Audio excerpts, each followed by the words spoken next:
mutual respect makes. This is what character looks like. This is what defines us in South Dakota.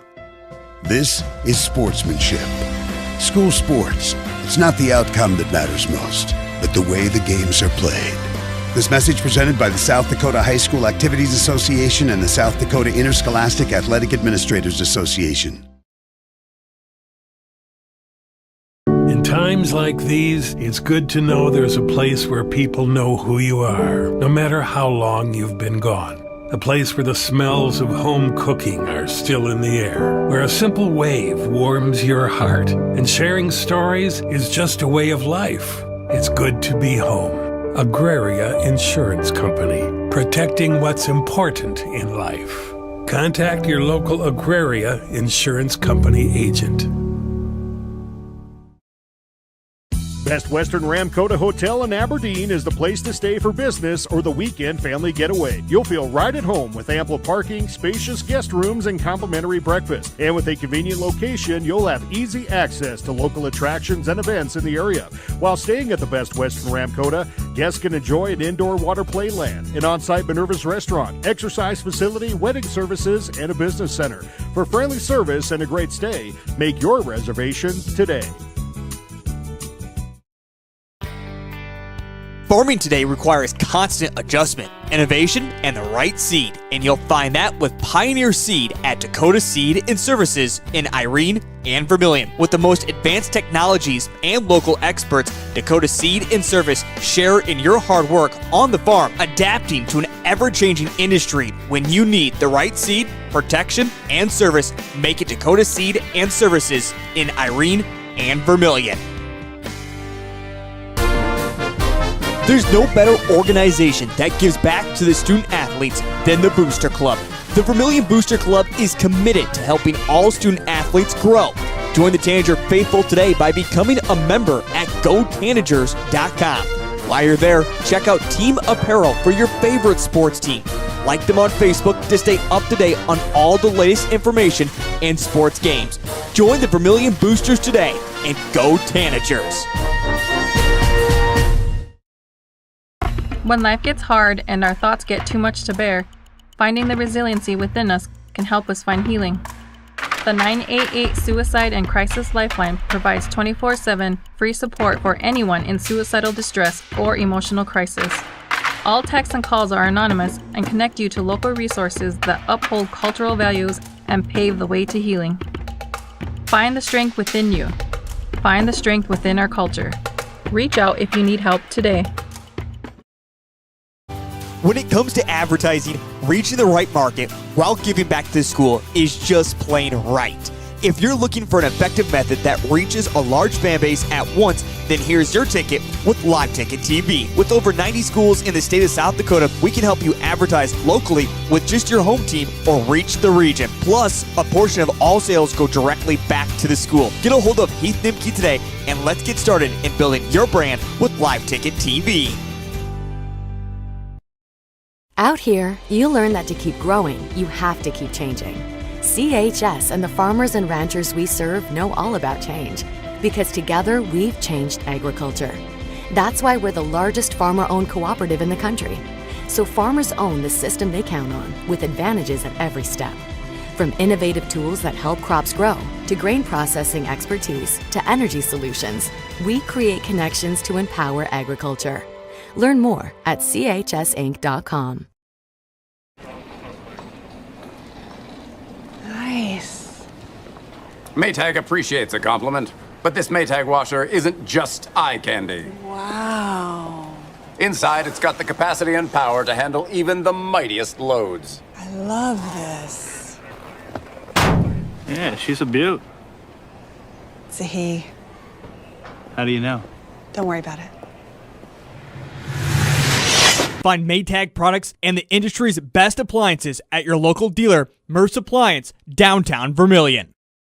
Birds like tanagers are great at flying out of the way to miss your car, deer, and other drivers are not. If you're in any kind of accident, bring your vehicle to Blaine's Body Shop in Vermillion. We repair your vehicle to pre-accident condition and handle the entire process from start to finish, including an accurate estimate and dealing with the insurance adjuster. So good luck to the Tanagers, and if you're in an accident, bring your vehicle to Blaine's Body Shop. Blaine's Body Shop. Automotive collision repair.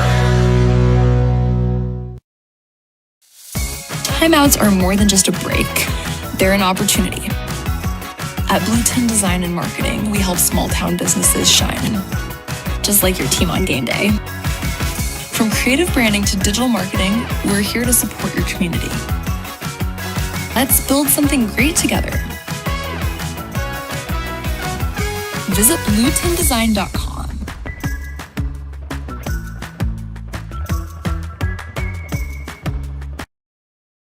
Hey kids, it's never too early to start planning for your future. Did you know Masaba provides scholarships and tuition assistance? They are committed to your success, offering engineering, drafting, and welding opportunities, plus scholarships, job shadowing, and mentorship programs. Learn more at masabainc.com/careers. When I grow up, I want to work at Masaba.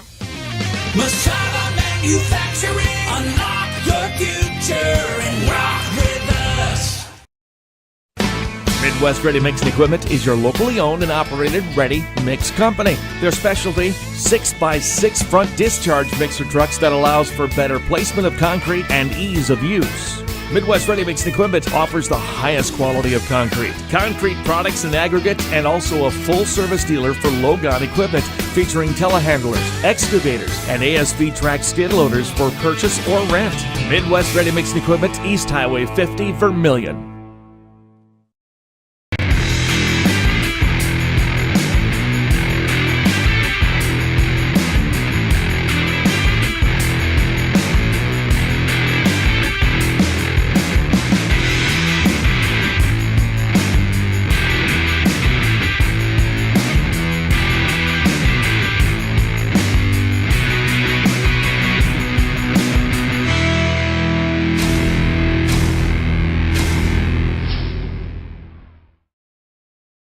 CoreCares helps individuals stay at home by offering caregiving, nursing, and medical alert systems in over 55 communities in South Dakota. Specializing in tasks like bathing, meal prep, and medication setups, our well-trained staff delivers exceptional care. We invest in our team through customized training and comprehensive benefits. To learn more about job opportunities or services, visit our website at corecares.com.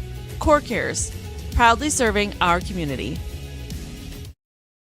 Jensen Kennels is your safe place to take your dog while you're away. They have over 7,000 square feet of indoor run space and outdoor play yards. They pride themselves in providing enrichment both mentally and physically for all types of dogs. And speaking of size, Jensen Kennels can host any size of dog, from the smallest Boston Terrier to the largest Great Dane. To find out the full services Jensen Kennels offers, check out their website and Facebook pages. Next time you need your dog to stay in a safe, fun environment, make it Jensen's Kennels.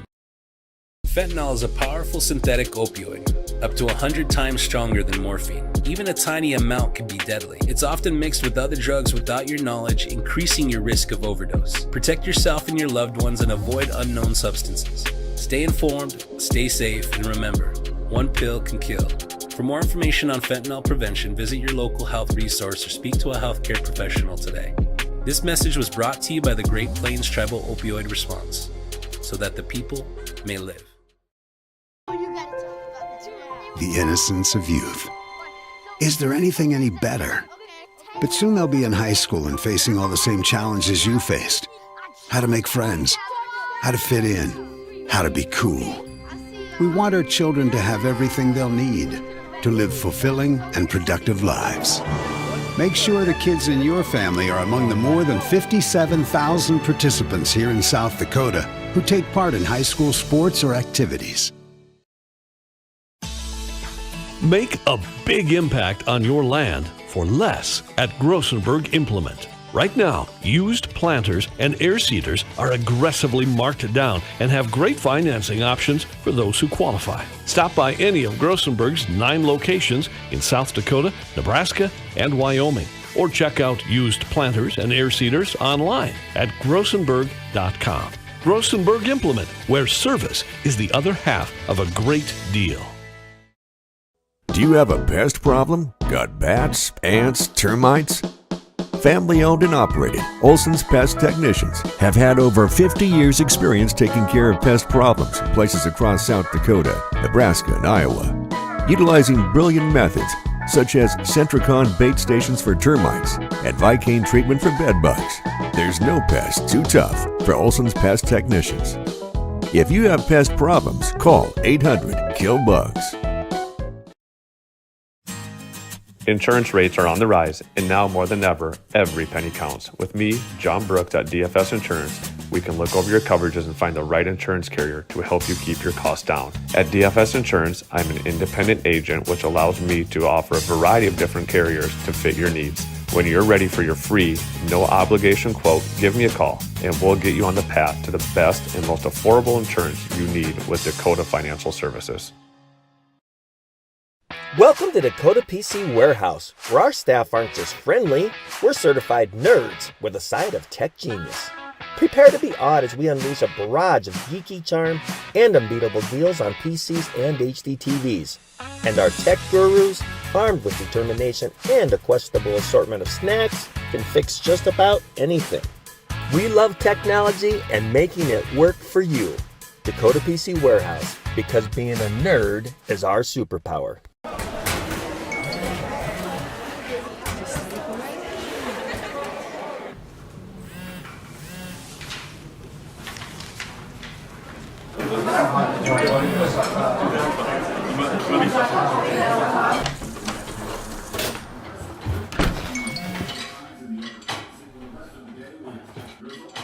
When the world feels big, a small note can mean everything. Find mental health support at sdbehavioralhealth.gov. For healthier crops and stronger yields, count on Nutrien Ag Solutions. By partnering with the leader in plant nutrition, you'll have access to innovative products and unmatched service that deliver impact and efficiency to every acre. Healthier crops, happier growers. Lead the field this season and beyond. Find your local crop consultant at nutrienagsolutions.com.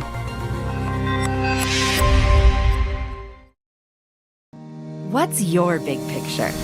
To keep the farm in the family. To pay off the loan. To start my own operation. To drive Grandpa's combine. Right, Grandpa? If owning a successful operation is in your big picture, First Bank & Trust has ag experts to help you plan for the future. To diversify. To teach her how to drive a combine. Find out how First Bank & Trust makes managing your farm easier at bankeasy.com. Life can get pretty busy out there. Daily commutes, carpooling, and then there's that weekend getaway. Cenex is here to keep your vehicle fueled up for those long drives, your pantry stocked for those snack cravings, and the propane grill ready whenever you are. Things can move fast, but with your local Cenex, you can rest assured that everything on your list will get a checkmark. All in a day's work, powered locally at Cenex.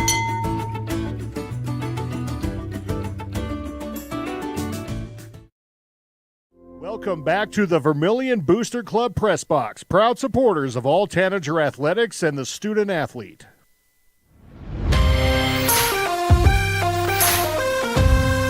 There are different moments during the season where you look at your group and you wonder the benchmarks. Are we accomplishing the goals that we set out as a team, as a staff? And how can we continue to grow? But as you enter the last portion of your regular season, the main task becomes making sure you are ready for the playoffs.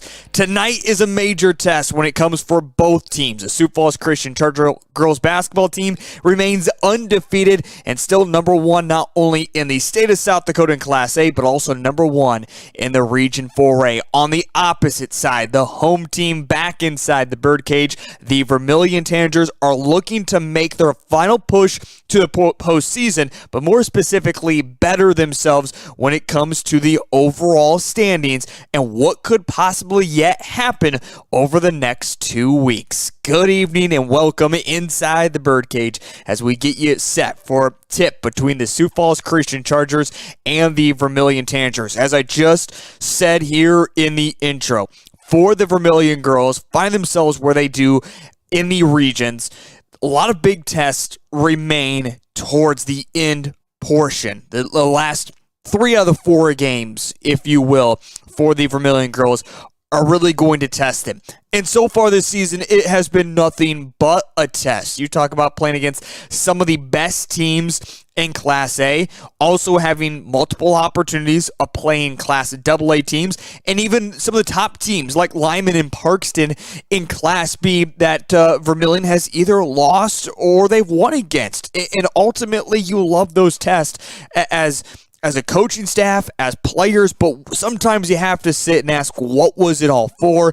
And are we going to be ready for the postseason? Well, Vermillion girls have that opportunity to get themselves right for the postseason. Again, Sioux Falls Christian tonight, whereas Sisseton is supposed to be coming up this weekend in Madison. I know there's a lot up in the air right now, potential weather storm that could hit the northeast portion of the state and maybe not affect whether that's happening, things within Madison, but the travel for Sisseton to make it to Madison could be really up for changes, so that game might get pushed to later on, but also still in the schedule, can't forget about Dakota Valley.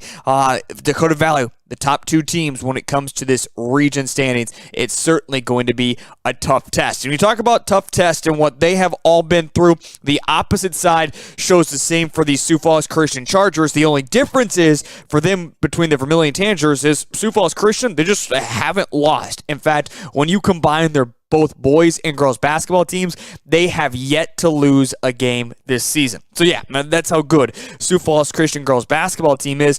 And again, they have played against some of the toughest competition. You even go back to, a week ago when they played against Dakota Valley in Dakota Valley and picked up a 60-48 victory. Myself, I've gotten to see them play against some bigger teams, including I saw them 2 days before they played against Dakota Valley at the Sanford Pentagon, where they played against T-Area, a team that is AA, and no doubt about it, T-Area has maybe taken a little bit of a step down from where they have been the past couple of years, but T-Area played them very, very competitively and slowed them down offensively, only allowing them to 48 points, but it was still a win for Sioux Falls Christian because that is what this team is built on. They're able to come out with you with 10 different girls that when you see the rotation of girls in and out, you don't even notice who the starters are and who aren't because everyone is just completely talented across the board, and basically everybody is back from a year ago. That makes this Sioux Falls Christian Chargers team so darn talented and why they're one of the heavy favorites to win the state title this year on the Class A side for the girls. Look forward to a great game here in the Birdcage. It is the only game for this evening. Again, the boys played against Sioux Falls Christian a couple weeks ago, whereas we know the Chargers got the victory. I'm Heath Nimke on the pregame show. I'll be joined with head coach John Brooks a little bit later on, but coming up next, Cole Larsch is going to break down the Region 4A standings and what they all mean and how much we don't know what could happen yet because of 5 teams that are all competing for, if you will, the 5 top spots within the region, and there is still a lot of changing that can happen with all the 5 teams. Cole Larsch will break it down a little bit more. That's coming up next here on Live Ticket TV and Vermillion Tanagers Live. Agriculture is like no other business, which makes Farm Credit Services of America like no other lender. Owned by the farmers and ranchers we serve, our customers have a voice in how we work, a stake in what we do, and share in our success. Discover a lender that works for you at Farm Credit Services of America.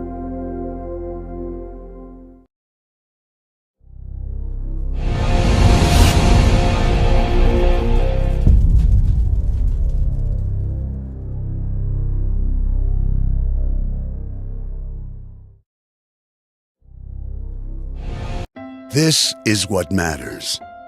This is beyond X's and O's. This is the difference mutual respect makes. This is what character looks like. This is what defines us in South Dakota. This is sportsmanship. School sports, it's not the outcome that matters most, but the way the games are played. This message presented by the South Dakota High School Activities Association and the South Dakota Interscholastic Athletic Administrators Association. In times like these, it's good to know there's a place where people know who you are, no matter how long you've been gone. A place where the smells of home cooking are still in the air, where a simple wave warms your heart, and sharing stories is just a way of life. It's good to be home. Agraria Insurance Company, protecting what's important in life. Contact your local Agraria Insurance Company agent. Best Western Ramkota Hotel in Aberdeen is the place to stay for business or the weekend family getaway. You'll feel right at home with ample parking, spacious guest rooms, and complimentary breakfast. And with a convenient location, you'll have easy access to local attractions and events in the area. While staying at the Best Western Ramkota, guests can enjoy an indoor water play land, an on-site Minerva's restaurant, exercise facility, wedding services, and a business center. For friendly service and a great stay, make your reservation today. Welcome back to the Vermillion Booster Club Press Box, proud supporters of all Tanager athletics and the student athlete.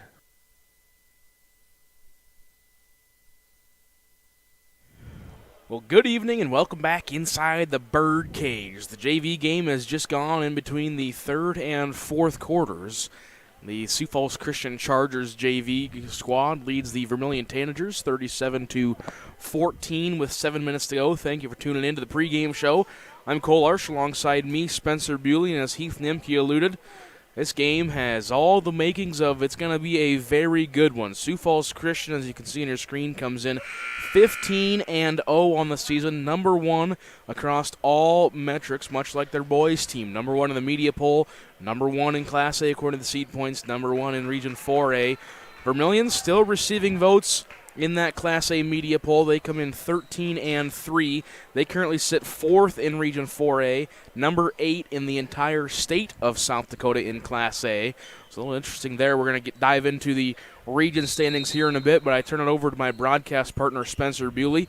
Spencer, this is a Vermillion team that we've seen a couple times throughout this year, maybe had a bit of a rough stretch kind of in the middle of their season, but it seems like they've put most of that behind them. They're right now on a 3-game win streak. A couple of come-behind wins, especially that one up in Huron when they came back from behind against Parkston. That was a pretty good game. It seems like this Tanager team is finally coming over the hump, putting that thing behind them, but today they run into a buzzsaw. Yeah, I mean, you talk about that hump, and we knew it was going to happen, right there in the middle of the season. We knew they were going to hit that stretch where it was going to be really, really tough to win games, and we knew it was going to determine a lot of their season. But, they took that loss at Oak Point Jefferson, and they really turned it around since then, Cole. I mean, as you mentioned, coming into this one off a 3-game win streak, that's huge for momentum. You have got to have momentum coming into a game like this. You've got to have a lot of belief in your team, because without that confidence and without that belief, you stand no chance against an undefeated Sioux Falls Christian team. Again, we talked about a little bit the media poll. Let's get into that here shortly. The media poll goes as follows. Sioux Falls Christian, again, undefeated, 15-0. They are number 1. Macapia-Luta, they are also still undefeated. They are number 2 at 15-0. Number 3 is Dakota Valley. They stay at 3 from last week, even though that loss against Sioux Falls Christian. They're currently sitting 14-1. Hamlin is 4th at 12-2. And Elk Point Jefferson is in 5th at 13-2. Mobridge Pollock at 11-2. And Vermillion at 13-3, both receiving votes in the Class A poll. We take a look at the overall standings. We talked about it earlier, but first we're going to go just to Class A. Heath Nimke said we're going to get into it, take a deeper dive into Region 4A. We got plenty of time. There's still 6 minutes left to go here in this JV game, then a 15-minute warm-up. We'll get to John Brooks eventually, but again, as Class A sits right now, number 1, Sioux Falls Christian, number 2, Dakota Valley, 3, Hamlin, 4, Macapia-Luta, 5, Aberdeen Roncalli, 6, Elk Point Jefferson, 7, Mobridge Pollock, and 8, Vermillion. So if somehow the season would end today and we'd go straight to the state championship, we would have 4 Region 4 teams out of the 8. That just goes to show you, Spencer, how tough this region and this conference have been all season. Yeah, I mean, there's nothing like it. Absolutely nothing like it. I mean, the top 4 teams are are incredible. You know, it's been an incredible season for all these teams, and it's almost a shame a little bit that they end up in the same region, because you look at these teams, all these teams, you know, for example, Dakota Valley Vermillion having to play Sioux Falls Christian. At this point, it's almost like, seems like Sioux Falls Christian's just handing out guaranteed losses to their opponents, but it's just these teams in the top 4, if they were in other regions, sure, they'd be very competitive with some of the top teams in those other regions, but having a powerhouse like Sioux Falls Christian has even undermined that a little bit. And so you wonder, like, could these teams' records be even better than they are? And it's possible, but it's been a ton of fun to see them battle it out. And Cole, the playoff picture is going to be crazy, so this is going to be a fun region to watch as the season ends up here. Yeah, we talked about it earlier in the year, maybe even not even that long ago, maybe a week or two away, and we were saying, okay, we really don't have to worry about the playoffs. I mean, we're still only about 10, 12 games into this. Now all of a sudden, Vermillion has 4 games left. Sioux Falls Christian has 5 games left, and just like that, it's the postseason. It's regions, SODAC 16 if you can get out of this Region 4A, and then it's the state tournament just like that. So it seems like these last 2-3 weeks have gone by really fast. Absolutely, and that's just the way the season goes. I mean, it feels like it's taken forever when it's at the beginning, just because everybody's they're antsy as the season goes on, but then it's, you know, because you take it week by week, it goes by in the blink of an eye, and it's very easy to get caught up in the flow of everything, and it can pass you by if you're not careful. So it's important to take each game slow, to prepare, to stay focused week to week, and try and take away some big things from the last couple of games of the season to take into the playoffs. And again, we talked about it. Very tough Region 4A. 4 out of the top 8 teams according to the seed points. Here's how it sits as we sit right now. It's 6:17 p.m. on a Thursday. A little update on our JV game. They've got 4 minutes to go in the fourth quarter. Sioux Falls Christian with a 39-17 lead there in the fourth quarter. Sioux Falls Christian, the Chargers, they sit 15-0, 46 seed points even. That is the top mark in Region 4A and the state. Dakota Valley 14-1, 45 2/3 of a seed point there at number 2. This is where it starts to get a little bit interesting here. Vermillion obviously vying. They want to try to get to this 3 spot because you stay away from Sioux Falls Christian in the region, and you don't have to play them in the actual region play. Elk Point Jefferson, though, they currently sit in 3rd place at 13-2, 44.5 seed points. Vermillion sits in 4th at 13-3, 44.375 seed points. And Lennox sits in 5th at 9-6. Canton sits in 6th at 10-5. And Beersford sits in 7th at 8-8. All 7 teams at or above 500. You don't see that one very often. Yeah, and especially it's cool to see it in the back half, too. I mean, you can talk about the front half of this region as well, but when you look at the bottom half, to see those teams, even, you know, Beersford 8-8 and they're in last place, you just look around the rest of the regions and you just don't see that. I mean, there are regions where, you know, you look at the 3rd place team and they've got losing records, you know, and it's to have all those teams above 500. There's no easy week in Region 4. And again, in case you still haven't quite grasped the seed point formula, I know I've been around it for as long as I've been alive, and sometimes even I can't quite understand it. For a win, the seed points goes as this: 50, 47, 44, and 41. The losses go 39, 36, 33, and 30. What's that all mean? If you defeat a team that has a higher than a 750 winning percentage, you get 50 points. Between 500 and 750, you get 47, and so on and so forth. If you lose to a team that has a higher than 750 winning percentage, you get 39. Between 50 and 750, then you get 36, and it goes down, and all those average out. And that's how you get Sioux Falls Christian at 46. Again, the max you can get is 50. 46 is one of the highest numbers I've seen on a seed point average in a long time. That just goes to show you how tough their schedule is with Region 4 and with the DAC 12. Let's take a deeper dive into each one of these teams and see how they can move. First, for Sioux Falls Christian, again, number 1, 46 seed points flat. They travel here to Vermillion tonight. On Saturday, potentially, they will go to the DAC 12 NEC class to take on an 11-2 Aberdeen Roncalli team, so you're looking at high seed points, win or loss. Then they will host Tri-Valley. They will go to the DW Culver's Classic and take on a very good Lyman squad who is 11-2. And they will take on the Yankton Gazelles, who are still winless, 0-13. barring any losses, it seems like Sioux Falls Christian has the 1 seed locked up. Absolutely. I mean, any team that's 15-0 is seeming like they've got the 1 seed locked up. But I mean, it's just they've just played so well all season. I mean, it's to go 15-0. I don't think people realize how hard it is to go undefeated, especially in the game of basketball, because your shots are not going to fall every night. And so to have them fall that consistently, it's a testament to their defense as well, because it means that when their offense isn't hitting, which is going to happen no matter how good you are in basketball, it's still hard. Their defense is picking up the slack, and that's what makes a championship team. As we move down to number 2, here's, again, where we start to get a little bit interesting. Obviously, 2, 3, and 4 is Dakota Valley, Elk Point Jefferson, and Vermillion. Vermillion and Elk Point Jefferson have already played each other. Dakota Valley and Elk Point Jefferson play tonight, and Dakota Valley and Vermillion play each other next Tuesday. Here's how the schedule rounds out for Dakota Valley, sitting in number 2. They travel to Elk Point Jefferson.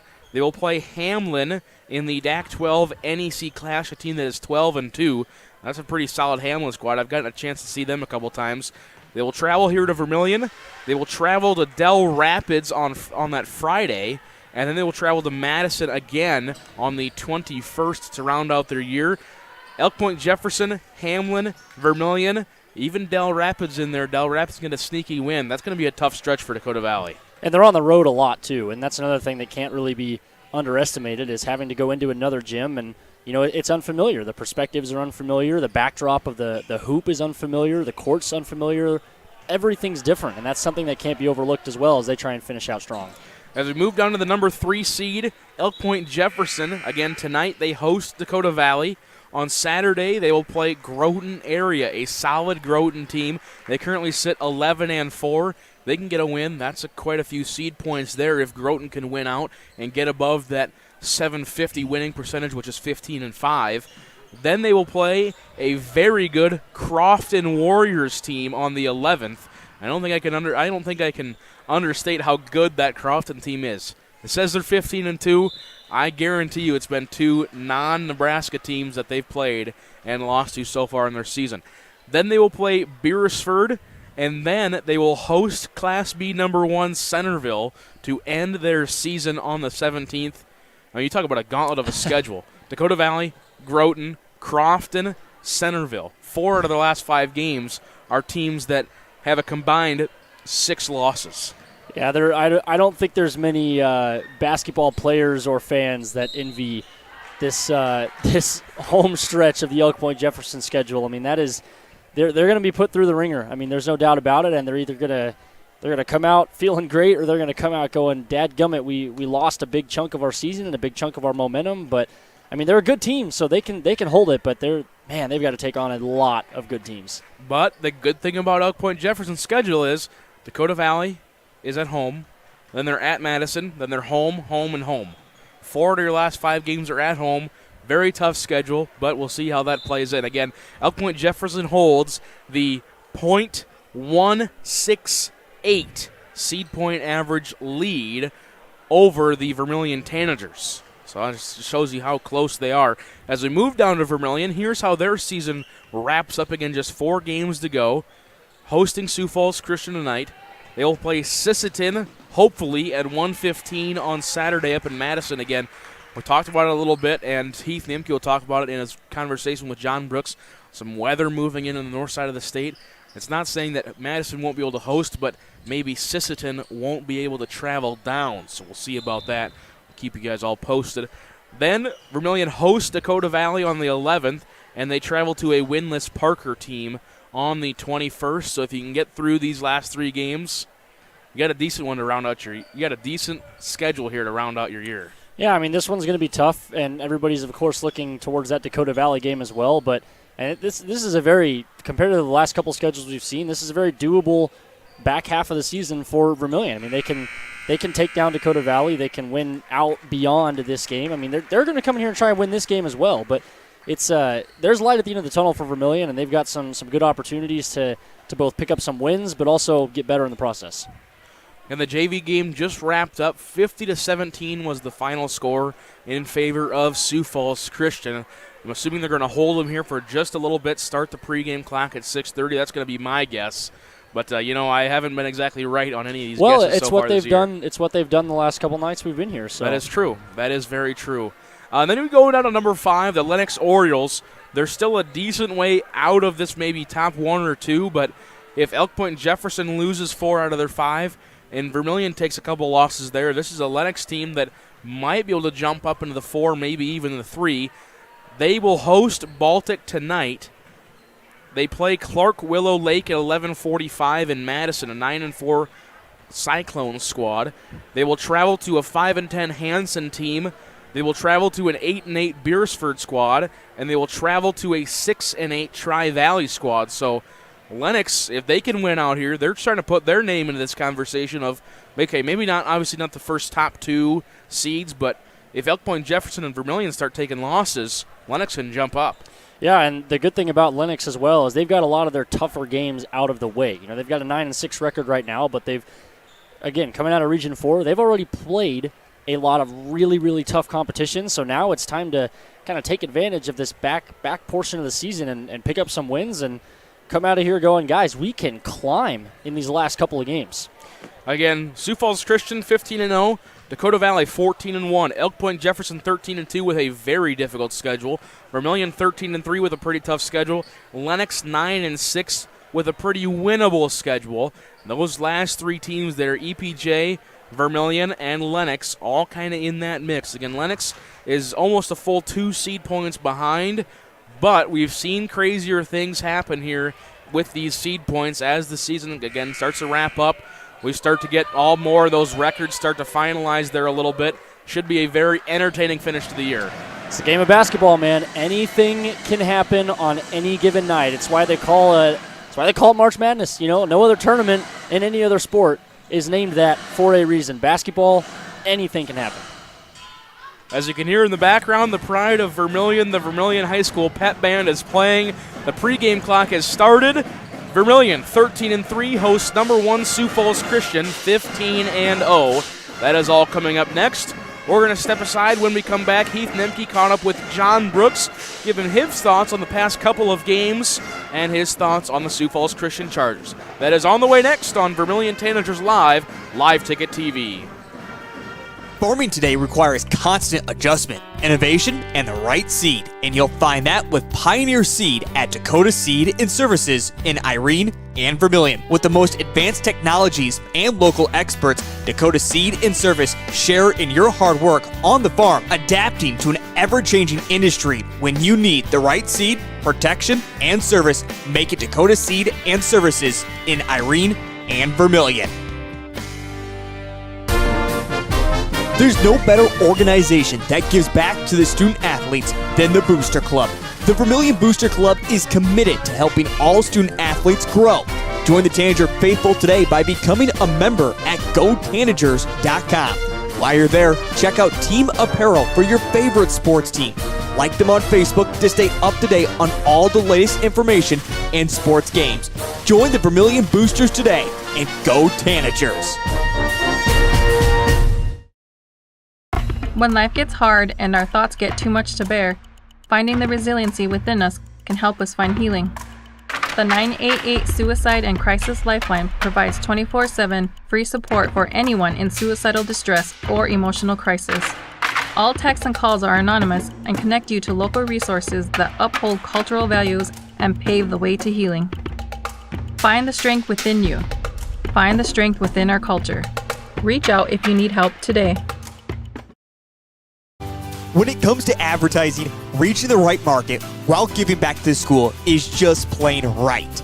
If you're looking for an effective method that reaches a large fan base at once, then here's your ticket with Live Ticket TV. With over 90 schools in the state of South Dakota, we can help you advertise locally with just your home team or reach the region. Plus, a portion of all sales go directly back to the school. Get a hold of Heath Nimke today and let's get started in building your brand with Live Ticket TV. Out here, you learn that to keep growing, you have to keep changing. CHS and the farmers and ranchers we serve know all about change, because together we've changed agriculture. That's why we're the largest farmer-owned cooperative in the country. So farmers own the system they count on, with advantages at every step. From innovative tools that help crops grow, to grain processing expertise, to energy solutions, we create connections to empower agriculture. Learn more at chsinc.com. Welcome back to the Vermillion Booster Club Press Box, proud supporters of all Tanager athletics and the student athlete.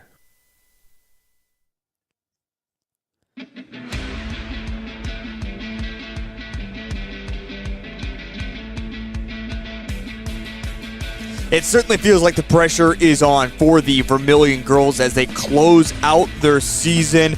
The next 3 games before the end of the season, coming up in 4 games, are so crucial. The Pac-12 NEC clash is coming up on Saturday. Hopefully, we'll have to continue to watch the way that things go for weather-wise. Are expecting snow in Madison Friday night and then throughout Saturday. But I digress.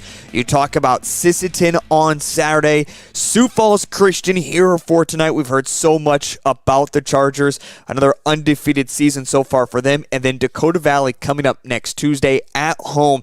This is a very tough stretch for the Vermillion girls if they want to put themselves in a very good spot within the region postseason. We know going into this postseason, it's going to be tough for all the teams to make it out. It's certainly going to be 4, potentially even 5 teams from within this region could go to the Sodak 16, and you could even make the argument deserve to go to the state tournament, but in the end, only 2 are going to make it, so you need to position yourself very well if you're the Vermillion girls. You would love to have that scenario where you win out with these next 4 games to end their season. And I caught up with head coach John Brooks yesterday to talk more about the pressure that is on his group, and again, it's been a tough schedule so far this season, but in the end, hasn't necessarily been worth it if Vermillion doesn't grab one of the top 2 spots within the region. Here he is on our pregame show. It's head coach of the Vermillion girls, John Brooks. Coach Brooks, you get ready to take on a Sioux Falls Christian team, a team that is undefeated on their season. I've had my opportunity to see Sioux Falls Christian girls basketball team a couple different times this year, but first let's go back to this past weekend, and then even on Tuesday, you get the win against Parkston, another big victory, key victory in the Region 4A against Beersford. All of a sudden, you find yourself 4 games in a row that you have won against some great competition. How are the girls feeling as you head towards the latter portion of this season? Yeah, it's time. It's kind of the conversation we had with them last week. It's kind of now or never time. It's either we play well and we kind of try to get to the peak that we can be at, or it's not going to happen. One of the two. So that's been a big focus heading forward, being focused on every single practice, every single game. And we had a come behind win against Parkston, which was nice. Like you said, we beat Lyman early that week. A good win against Beersford. So starting to gain some momentum and a very tough stretch ahead. Yeah, very tough stretch, including Sioux Falls Christian, Dakota Valley, and then, of course, the Pac-12 NEC clash with Sisseton. Coach, is it worth it? I mean, the way this region is set up, it seems like you can play the best of competition. You're going to tell me that it gets your group of girls ready, but even within this region, the strength of schedule that you guys play, there's still a potential that you fall all the way to the 4 seed and eventually could see Sioux Falls a Christian once again. So I ask you, is it worth it, this tough of a schedule?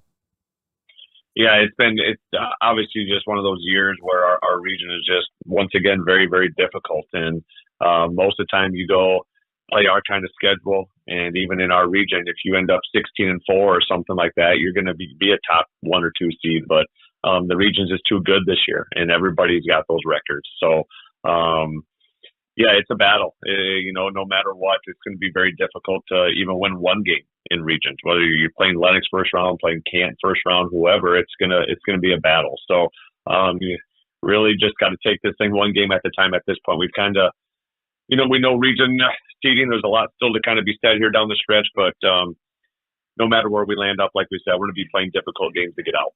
You get a nice victory, 61-34 over Beersford on Tuesday. Control that game in the first half. And then, as we've seen from this group, and right now at this portion of the season, we're not going to worry too much about kind of petering out there in the second half. But do you think that game against Beersford prepared you for this matchup against Sioux Falls Christian? Yeah, I'm really happy with the way we played in the first half. It was good to see Casey, Brooke, and Taylor all knocking down shots. We kind of been waiting for the game where all three of them are to knock down shots. I think we combined 10 threes out of those three girls, which is kind of something we've been waiting for. So you can kind of see when they're scoring, it gets everybody else going, and we're pretty efficient offensively. And I thought we did some good things with our press on the defensive side. Got some good. We ran the floor well. Got some transition points. So really happy with the way our girls played the first half. And but like you said, we kind of filtered out there a little bit the second half. We know we're not going to be able to do that against Sioux Falls Christian. You're going to need all 32 minutes against them. Well, let's talk about Sioux Falls Christian. As I mentioned earlier during this interview, I've got my chance to see them a couple different times so far this season. And the first thing that really jumps out to me is not only they are a balanced offense and defense, but how easily they are able to bring 4 or 5 girls off the bench and they don't miss a beat. You don't even notice that the starters are not on the court anymore because they're just so darn talented through 10 girls. How much of that is going to provide a challenge against your group? Yeah, we know that they're going to bring their press and they're going to play physical defense on that side, and that's something that we're, hopefully our schedule has prepared us for that. But like you said, I think the depth is the big thing. Obviously they won the state semis last year and they only lost one senior off last year's team, and then they brought in 2 transfer kids that are, I think one's their leading scorer and the other one's the first kid off their bench. So bring everybody back, add 2 kids, 2 impact kids to your roster. You're going to have a lot of depth and a lot of talent. So that's where they're at. And it's just, you can see why they're winning all their games like you said, with all the depth and talent that they have. So it's going to be very difficult. We know that. But we have some kids that have been through this before. They know what to expect, and we're going to have to play really well. So recently they played against the Canton, and they've played against other teams like Madison where they easily take care of teams. And then they have that game against Dakota Valley, even against T area up in the Sanford Pentagon. As a coach, which game do you like to scout the most? Do you like watching those very close competitive games, or do you spend much time even watching blowout games because you feel like maybe you can't get something? How do you break that down as a coach?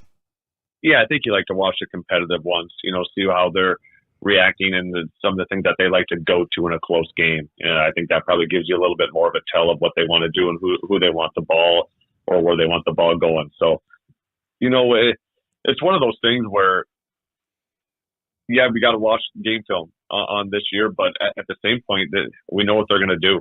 They play the same way every single game. It's the same roster, like we said, as last year, besides the 2 kids that they brought in. So, trying to figure out those kids' strengths, but they don't really try to hide anything. They're going to get up in full court pressure the whole game. They're going to run their cutters and their motion offense on the offensive side. They have their 2 to 3 sets they really like to go to, and after that, it's really just fundamentally, can you keep them in front of you and can you box out and rebound? On the boys' side, we've been hearing this a lot more recently, that if they want a chance at grabbing a good seeding spot, they'd have to win out to make things happen. You also mentioned earlier in this interview, a lot of things can still kind of go up and down within this own reach on the girls' side. Do you feel as though, coach, with the internal coaching staff, that you feel like you have to win out, you have to beat Sioux Falls Christian, Sisseton, Dakota Valley to have a chance at a good seeding? What's your mind as you hit the closing portion of this season? Yeah, it's tough to say just because there's a lot of, the other teams right around our same seed points just have so many big games too. So it really depends on how they do as well. So, I think we've kind of gotten there in the past week where we've just kind of told the girls we got to take care of ourselves. And at the end of the day, if we end up the 4 seed, but we lose to EPJ, Dakota Valley, and Sioux Falls Christian, then that's what we deserve because those 3 teams all beat us. So if we want to jump one of those teams or we want to move up in the rankings, we got to be able to beat those top ranked teams. So it starts with Sioux Falls Christian. It's a huge game for us, and going to go out and play hard and see what we can do. Take nothing away from Parker, but 0-15 so far this season. Otherwise, you're familiar with Madison. You've already been there once this season, and you get Dakota Valley and Sioux Falls Christian at home. Does that benefit you a lot to close out this season of playing those games either somewhere familiar or being at home? Well, we're not at home very much. We've only had 5 home games. So, yeah, when we get to play at home, that's always exciting. So we're excited. We've been on the road. We were just talking about on the way to Beershore as a coaching staff last night. We put some miles on this year. We've been to Huron. We've been to Mitchell twice. We're going to go to Madison twice. Saturday classics, one after another. We've been on the road a ton. So, we got our road game out of the way against Beershore on Tuesday. And, we get 2 of our next 3 at home, which is really exciting for us. And we're excited to play in front of our home crowd. Once again, that is head coach John Brooks here on the pregame show, talking about there at the end being back home once again, but just going throughout this entire interview. If you missed tuning in here late, right before tip-off, just kind of recapping what this season has been like so far. Again, for the Vermillion girls, they have played a lot of tough teams throughout this season, a lot of classics that they have been in more than they've ever been in before in years past, and it has put them certainly in a good spot, but at the same time, some crucial losses when you look back to their season. And so this game tonight against Sioux Falls Christian, Sisseton, Dakota Valley coming up next week. As Coach Brooks mentioned, he doesn't feel like it's a must-win out situation for the Vermillion girls, but certainly be a huge momentum if they could win 3 out of these next 4. That still means either beating Sioux Falls Christian, Sisseton, Dakota Valley, and of course counting Parker in there as well. Like I said, feels like you almost have to pick up 3 out of the 4. The question is, can the Vermillion girls get it done? I'm Heath Nimke here on the pregame show. We're going to send it back over to Cole Larsch, who will have you for coverage tonight from inside the birdcage. That is on the way next here on Vermillion Tanagers Live and Live Ticket TV.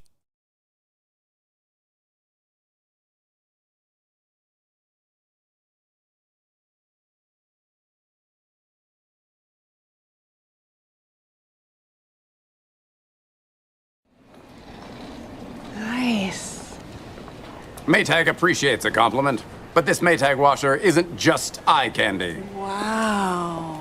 Inside, it's got the capacity and power to handle even the mightiest loads. I love this. Yeah, she's a beaut. It's a he.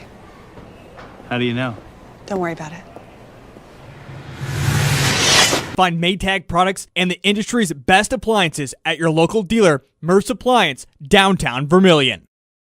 Birds like tanagers are great at flying out of the way to miss your car. Deer and other drivers are not. If you're in any kind of accident, bring your vehicle to Blaine's Body Shop in Vermillion. We repair your vehicle to pre-accident condition and handle the entire process from start to finish, including an accurate estimate and dealing with the insurance adjuster. So good luck to the tanagers, and if you're in an accident, bring your vehicle to Blaine's Body Shop. Blaine's Body Shop. Automotive collision repair. Timeouts are more than just a break. They're an opportunity. At Blue Tin Design and Marketing, we help small town businesses shine, just like your team on game day. From creative branding to digital marketing, we're here to support your community. Let's build something great together. Visit bluetindesign.com.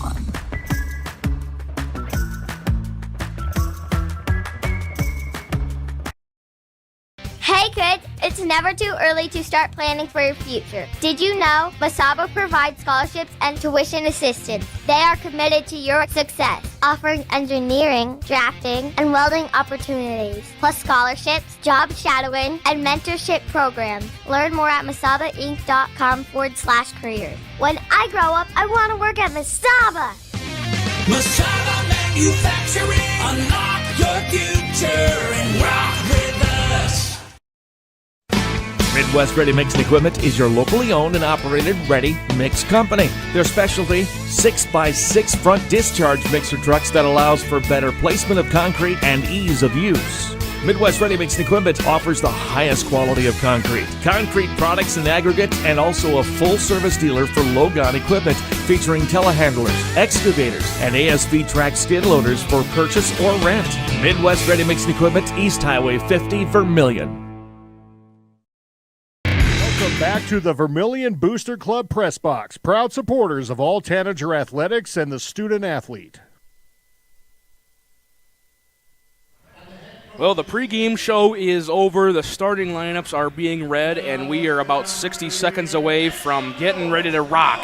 here inside the Birdcage. We thank you for tuning in to Vermillion Tanagers Welcome Live back to and the Live Vermillion Ticket Booster TV. Club Press I'm Cole Box. Larsch Proud alongside supporter. me, the one and only USD pole vaulter Spencer Buley. We've got you covered for the entirety of this DAC-12 and Region 4A ranked battle here inside the Birdcage. Let's get you your starting lineups. First, for the visiting team on the scoreboard, the Sioux Falls Christian Chargers, going to coming in number 1 in all metrics. At guard, a 5'7 junior, number 1, Aubrey Van Beek. At guard, a 5'7 senior, number 4, Katie Vanderleest. At forward, a 5'9 senior, number 11, Avery Reitz. At guard, a 5'6 senior, number 20, Maya Nelson. And at guard, a 5'10 junior, number 22, Ruth Dvoracek. The head coach is Dan DeYoung. The assistant coaches are Ryan Fetters, Zach Perry, and Wanda Negebauer. Again, Sioux Falls Christian comes in 15-0 on their season. Number 1 in the media poll, number 1 in Class A, number 1 in Region 4A. 61 points a game. They allow 44. For the Vermillion Tanagers, it is the same starting 5 that we have seen all throughout this season. 5'8 senior guard, number 1, Casey Hansen, 10 points, 4 rebounds, 3 assists a ball game. Number 5, a 6-foot senior guard, Maya Halverson, 3 points, 2 rebounds a ball game for her. 5'5 freshman guard, number 11, Taylor Roovers, 15.5 points, 5 rebounds, 4 assists, 4 steals a ball game for her. 5'8 senior guard, number 12, Madigan Wallen, 3 points, 3 rebounds, and a 6'1 senior guard, number 33, Brooke Jensen, 16 points, 7 rebounds a ball game for her. Doug Hansen, Carrie Jensen, Kelly Knutson, the assistant coaches. John Brooks is the head coach. 13-3 are the Tanagers, receiving votes in the media poll. Number 8 in Class A according to Seed Points, and number 4 in Region 4A. 54 points a game. They allow 43. Dvoracek and Halverson were up at the tap, and it is won by the Sioux Falls Christian Chargers. In their road blue uniforms, letters and numbers in gray with some light gray trim all around.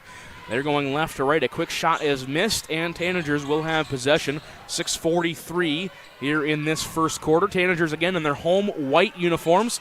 Letters and numbers in red with black trim. They're going right to left.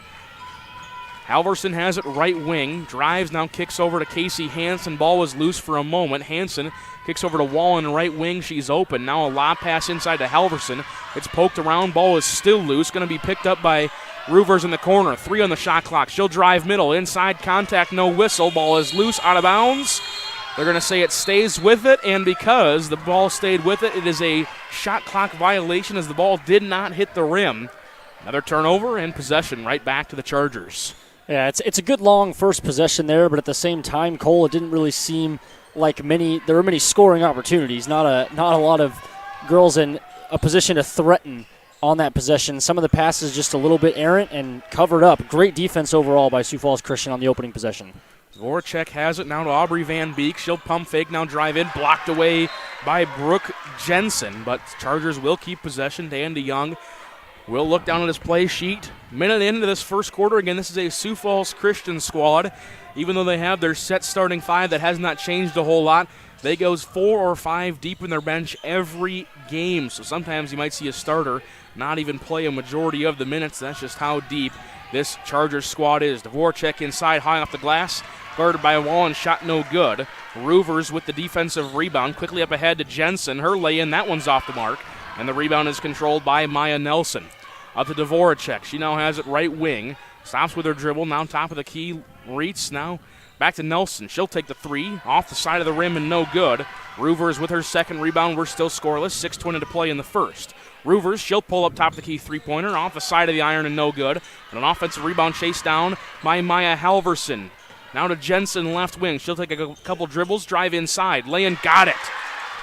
Brooke Jensen will open up scoring, and the Tanagers, the underdogs here in the Birdcage, will take the 2-0 lead 2 minutes in. Yeah, Cole, first thing to notice here early on, this game is going to be fast. You see both teams trying to really push in transition. Sioux Falls Christian not necessarily outsizing a lot of their opponents, but they're fast and they play smart.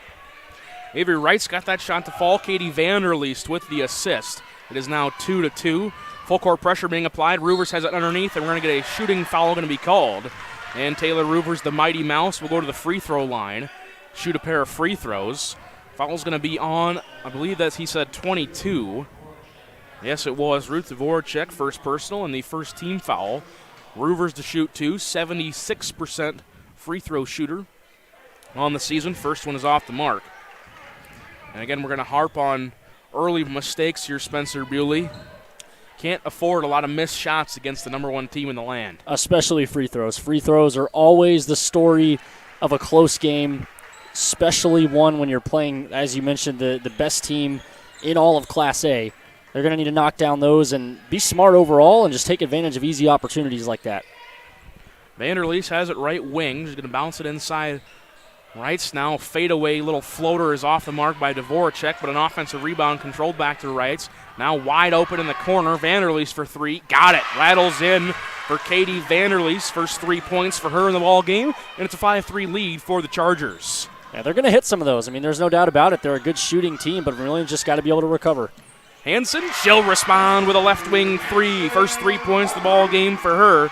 And back to a 1-point lead for the Tanagers, 6-5. That's exactly what Vermillion's going to need all night is responses like that, especially from the veteran players and coming up with big steals.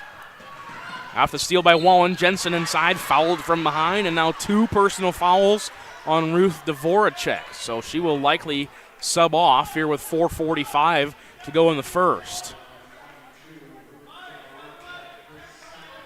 Jensen will shoot 2 free throws. Chargers need somebody inside. Again, our 3 referees. I recognize all of them. I know for sure I know one of their names. I just can't quite place it on the other one, but I'll get to my point here in a second. First free throw is good by Jensen. 3 subs in for the Chargers. Number 24, Leslie Setzer. Number 10, Emery Lems. And number 12, Sydney Shop. Referees wearing their red whistles here in the latter parts of, we are now in February, as started by the official from Centerville. Now his name is escaping me. I got too many names going on in my head right now, Spencer Buley. That's just what it is. I will think of it eventually. I'm going to get there. Don't you worry about that. You're a man of many names, knowing many people, Cole, talking to many people. Doesn't quite surprise me.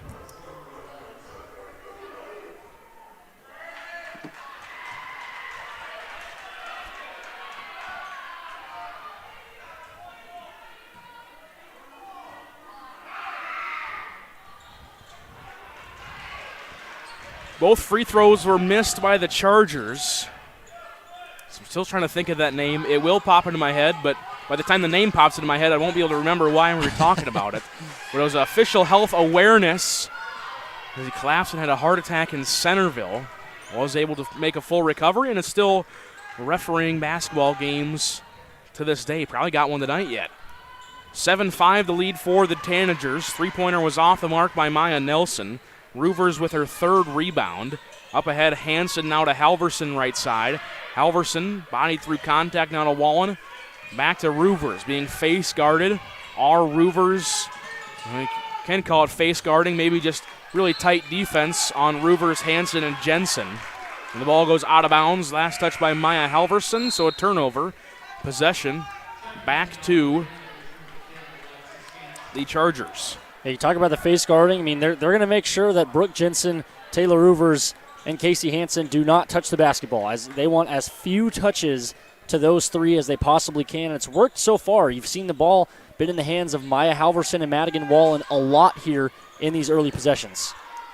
Inside, Setzer out of bounds, can't get the shot to fall. Ball is loose.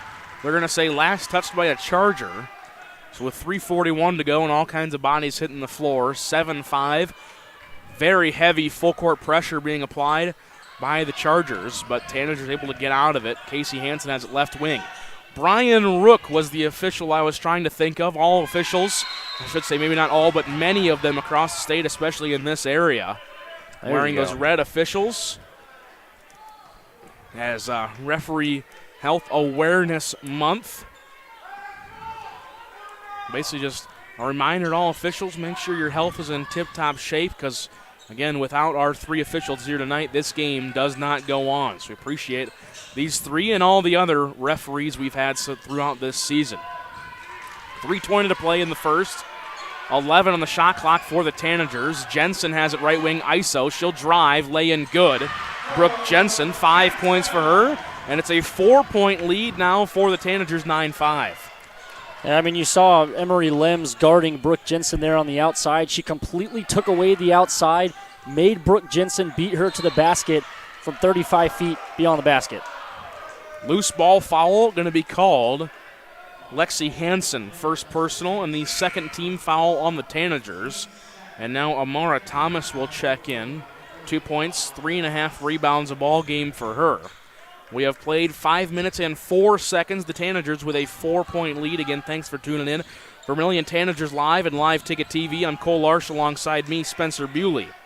Lob pass inside was lost for a moment to Setzer. She got it back and then lost it. Turnover, stolen away by Roovers. Up ahead, Lexi Hansen with the lay-in. Got it to go.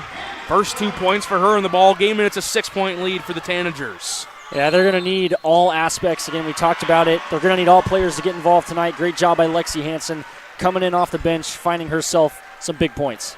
Dan DeYoung, he'll take a 30-second timeout. We'll take it with him. Back to the birdcage in half a minute.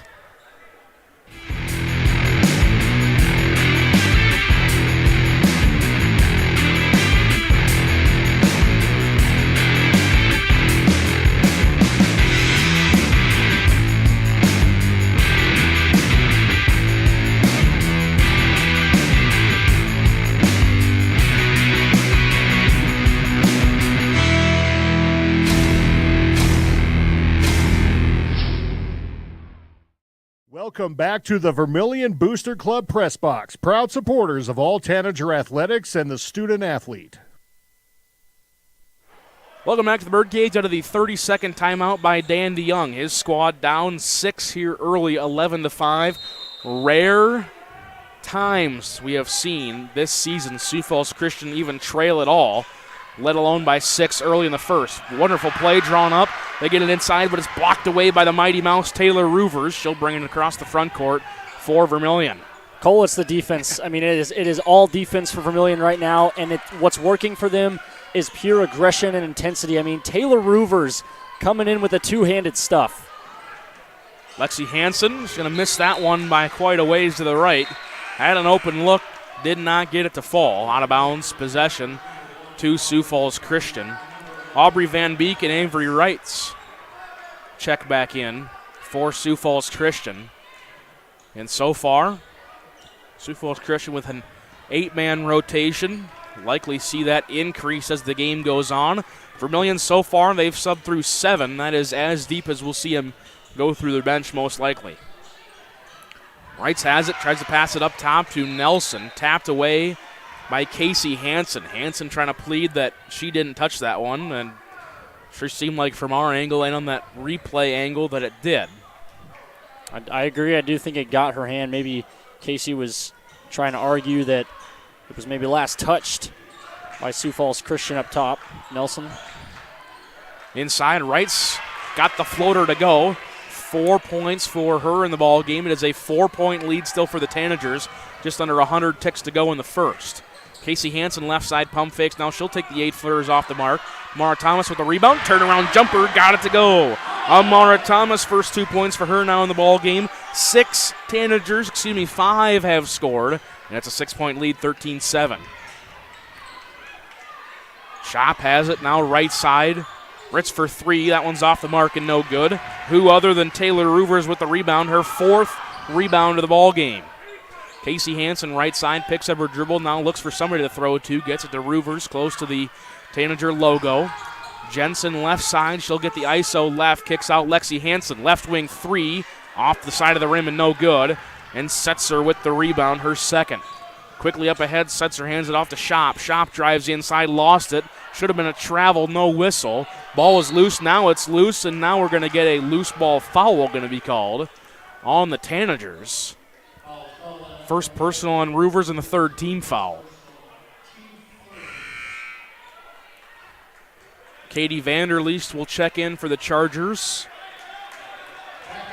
Leslie Setzer checks out. As well as Madigan Wallen and Halverson are back in. Thomas and Lexi Hansen are off for the Tanagers. Lob pass into Aubrey Van Beek. Long top of the key extended. Ritz, she'll take an 18-footer. Got it to go just inside the three-point line. 6 points now for her. It's 13-9 is the lead. Shot clock is off for the Vermillion Tanagers. Casey Hansen, left wing three, off the side of the rim and no good. Offensive rebound falls into Madigan Wallen's hands. John Brooks frantically yelling, let's take one shot like he wanted to the first time, and now he will get that last shot of the quarter. Yeah, smart play to pull it out there. I was thinking they were about to jack up another pressured shot, which is exactly not what John Brooks wanted.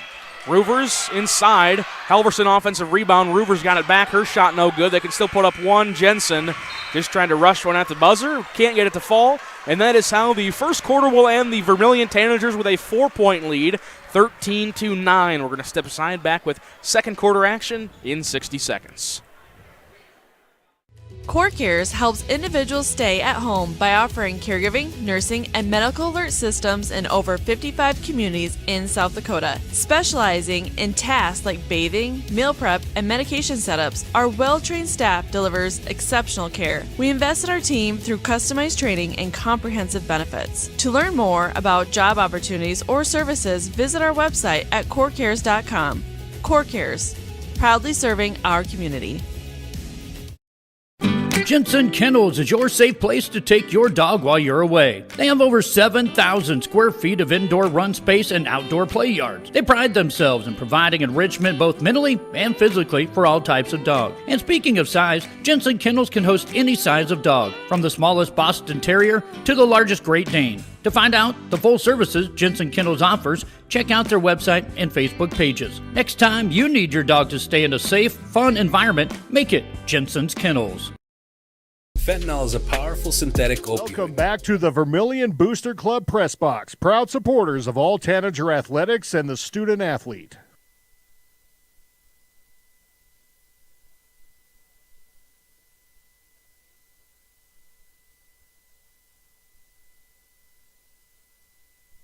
Welcome back inside the Birdcage. 13-9 your score after one quarter of play. Thanks for tuning in. Vermillion Tanagers Live and Live Ticket TV. I'm Cole Larsch, alongside me, Spencer Buley. We try to look at some scores from around the area. Lennox leads Baltic 56-24, 6 minutes remaining in that one there. And Del Rapids leads Tri-Valley 11-10, the only area games being played right now. Tanagers start with the basketball. Taylor Roovers got the lay-in to go. 3 points now for the Mighty Mouse. It's back to a 6-point lead for Vermillion. Quickly up ahead, Aubrey Van Beek. She can't get her shot to fall, but she's going to be fouled on the drive. First personal on Maya Halverson. First team foul. Yeah, you go back to Taylor Roovers' layup. Cole, that's good to see her start to get going here in the second quarter. Just 3 points. They've guarded her really tight, and they've been really physical underneath, but they haven't given her a lot of fouls. I think she had probably 3 drives in that first quarter where she came away empty-handed, no foul given either. Maya Nelson got her shot to fall. First 2 points the ball game for her. 15-11, 7:20 to play here in the first quarter. Jensen passed it to Halverson. She wasn't quite expecting it, but got it back and saved the turnover. Wallen now to Roovers' right side. She'll jab. Now lobs it in to a Madigan Wallen, who stands at 5'8". That pass might not have been catchable by the 6'1" Brooke Jensen. A little overboard. Turnover. Possession back to Sioux Falls Christian. I'll tell you one thing I'm expecting, Cole, is for Sioux Falls Christian to go on a run. It may not be right now, but at some point in the second quarter, I do think they take this lead back. They go on a run. Vermillion, you're going to probably make some mistakes here. You played a really, really solid first quarter. It's going to be hard to replicate that. But when a mistake happens like it just did, you got to stay level-headed. Wide open three-pointer, top of the key is good. Avery Wright's 9 points for her now in the ball game, 9 out of the team's 14. And it's just a 1-point lead now for the Tanagers. And a turnover. Wallen passed it out of bounds. John Brooks is going to take a timeout as Sioux Falls Christian starts to make a little bit of a comeback. Just a 1-point game. It'll be a 60-second timeout. We will step aside and take the timeout with him. No, 30 seconds. Back to the Birdcage in 30. 100 times stronger than morphine. Even a tiny amount can be deadly. It's often mixed with other drugs without your knowledge, increasing your risk of overdose. Protect yourself and your loved ones and avoid unknown substances. Stay informed, stay safe, and remember, One pill can kill. For more information on fentanyl prevention, visit your local health resource or speak to a healthcare professional today. This message was brought to you by the Great Plains Tribal Opioid Response, so that the people may live.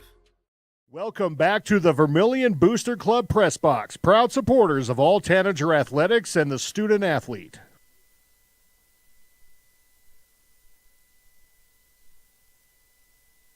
Welcome back inside the birdcage. 15-14 your score, 6:43 remaining here in the second quarter. Again, I'm Cole Larsch, Spencer Buley alongside me. You know, Spencer, I've known you for a long time, but I keep on learning new things. You never heard the song The Wreck of the Edmund Fitzgerald, that's one. And two, you got a 4-inch PR on pole vault over the weekend at K-State? Yep, about 4, almost 5 inches. So, hey, I know 4.5. I was keeping track of it. I was willing you on. I even gave you a Mike Breen bang. I know, Twitter. It was awesome. That was awesome. Best part of it all. And check us out on Twitter. You can see our handles there, all kinds of fun stuff. If you like the Vikings, the Huskers, or the Coyotes, my Twitter is the place to be. Rebounding foul going to be called on Sioux Falls Christian as bodies hit the floor. Got it there on our replay. Wallen and Van Beek collided. First personal on Van Beek and the first team foul. Yeah, there we go. John Fry just announced it as a foul on Casey Hansen. It was on Sioux Falls Christian, number 1. Aubrey Van Beek, first personal, and the first team foul there. So a fresh shot clock for the Tanagers, which is not rolling, and now it is. All kinds of things going on. Brooke Jensen spikes a pass to Roovers, stolen away by Vanderleest. Up ahead pass, laying off the mark and no good by Reitz, and the rebound to Brooke Jensen. We're double teaming Brooke Jensen now at the top, too. I mean, she tried to get around her first defender, work her way to the top of the key. Instant double team. It's a great turnover forced by Sioux Falls Christian. It's got to be expected. And Cole, this is something that we talked about as well, that they did call that. We'll see if we can get a replay of it. Oh, I just missed it. But I just missed it. That's all right. They did call that in favor of Vermillion, but Cole, what we're starting to see here is compounding mistakes. It's kind of what I was referencing right before John Brooks took that long 1-minute timeout, but you can't let one mistake influence your next possession where you make another mistake. Right now, Vermillion, the intensity is a lot lower, the aggression's a lot lower. They're on their heels. They're playing a little bit timid on the offensive end. Hansen heard your comment. Now she'll start driving. 4 on the shot clock for the Tanagers. Roovers from 25, off back iron and no good. And the rebound is controlled by Setzer, her third. Pass it over to Nelson, who will get it across the front court for the Chargers. Right side Van Beek, inside Setzer. Pass was too high. She got it back. Lay in, no. Offensive rebound put back. No, we're going to get a jump ball called by Chad Gordon, our official down there. Continuous contact with the basketball. Jump ball was called. Possession arrow stays in favor of the Chargers. And now a fresh shot clock as well. Well, maybe Vermillion dodges a bullet there, because there definitely was a foul on the shot. And Setzer was going up. Quick left wing 3 by Nelson is off the mark and no. And now we're going to get a rebounding foul going to be called on Sioux Falls Christian. Foul is on Reitz, first personal, second team foul. We had some subs come in prematurely. This just reminds me of the boys' game where we saw back and forth action, continuous chaos. At one point we had fans yelling something they shouldn't have, and they got accompanied by an official by the Vermillion school district. So, I mean, we got all kinds of things going on. And now we're going to get contact underneath and no whistle call. Carter Hansen there in the student section goes straight up. I see no foul. Again, this just has the making of a classic Region 4A DAC-12 battle. Back and forth, very chaotic up here in the booth for me at least. Yeah, right now Vermillion's got to find a way to take advantage of some of these calls. They've gotten away with a couple. They got one in their favor. Got to find a way to come away with points on the offensive end. Scoring drought for the Tanagers, have not scored in the last 2 minutes and 10 seconds. Casey Hansen with it, top of the key, now over Halverson. Jensen, right corner, guarded closely there by Dvoracek. Casey Hansen, top of the key, in and out, no good. Rebound is controlled by Setzer. Doing a good job controlling the board is she. 4 rebounds now for her.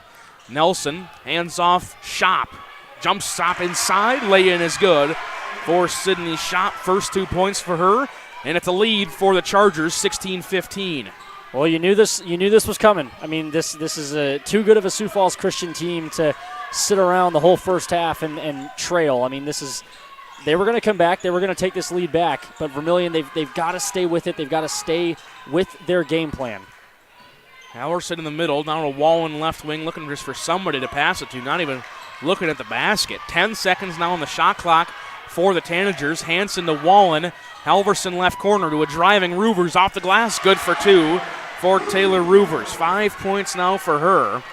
And it's back to a 1-point lead for the Tanagers, 17-16. That's a big basket from Taylor Roovers, Cole, because I agree with you entirely. Right now on the offensive end, there's not a lot of Tanagers looking to score when they have the basketball. It seems more of quick passes coming from the nature of how do I get this ball out of my hands.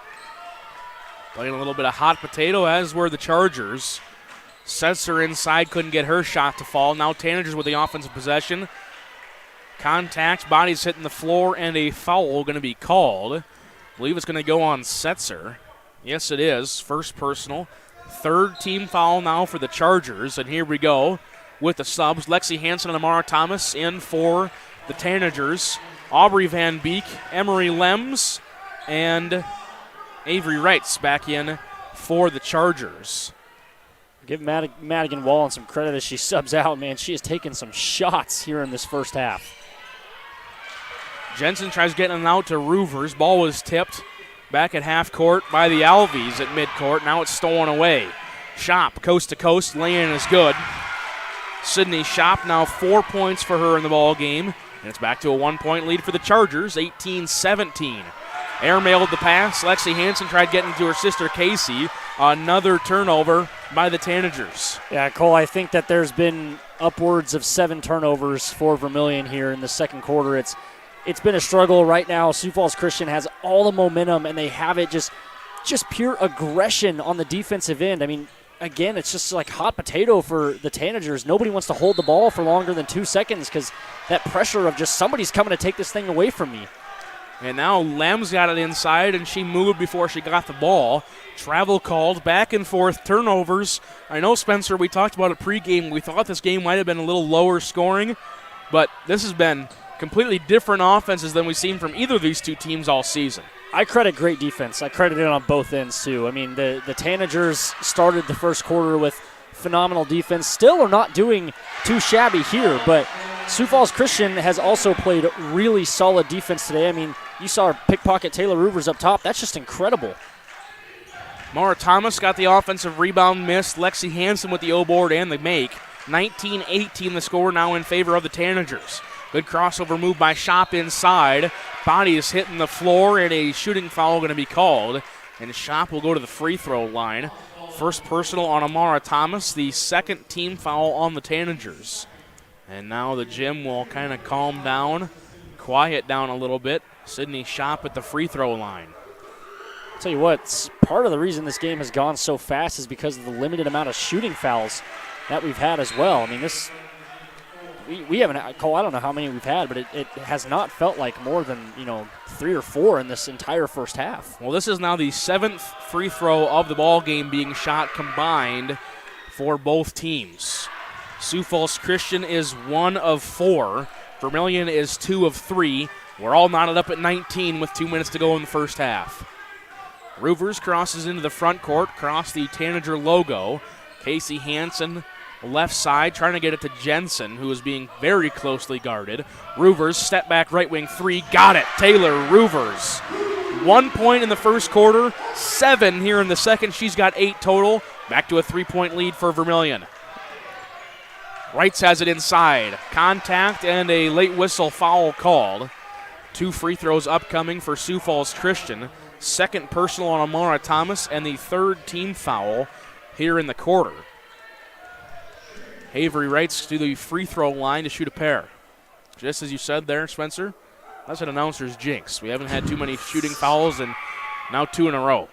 Got to test it out here and there. 1 for 5 from the free throw line are the Chargers now. Wrights couldn't get her shot to fall. And now we got some more subs in. Oakley Hadler, a 5'6" sophomore guard, checks in for the first time. Maya Van Dong, a 6-foot senior forward, checks in for the first time. No, that's the wrong number. Maybe. 3 subs came in for Sioux Falls Christian. I'll get those numbers as I see them. One hasn't come in yet, Cole. Okay, there we One's go. coming in for the shooter. That might be why I was You did have it right. I Okay. believe it is 21. Yes, there we go. It is number 21. Maya Van Dong comes in for the first time. 6-foot senior forward. And there is one more sub waiting, so now Chargers have gone a 10-man rotation so far in this game. Hansen inside. Now we're going to contact from behind. Casey Hansen will go to the free throw line. And she got contacted on her 15-foot turnaround. And it was number 15, Neely Stanford, who also checked in, a 5'9 sophomore guard. First personal, 4th team foul. Casey Hansen free throw is good. She now has 4 points. And here come even more substitutions. Katie Vanderleest and Aubrey Van Beek check in. So it is Van Beek, Vanderleest, Lems, Shop, and Nelson, the 5 that are out there right now for the Chargers. Second one is off the mark for Casey Hansen.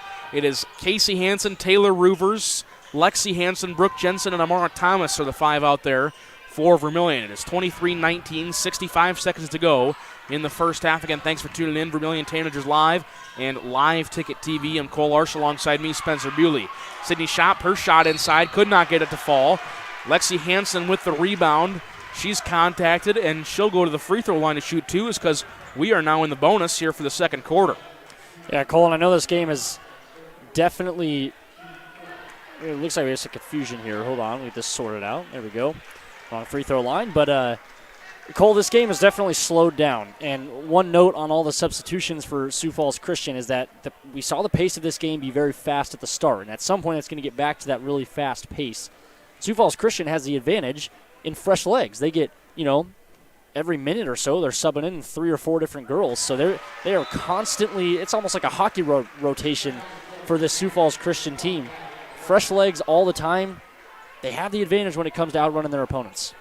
First free throw is good by Lexi Hansen. Now a 5-point lead for the Tanagers. Second one is up and off the mark.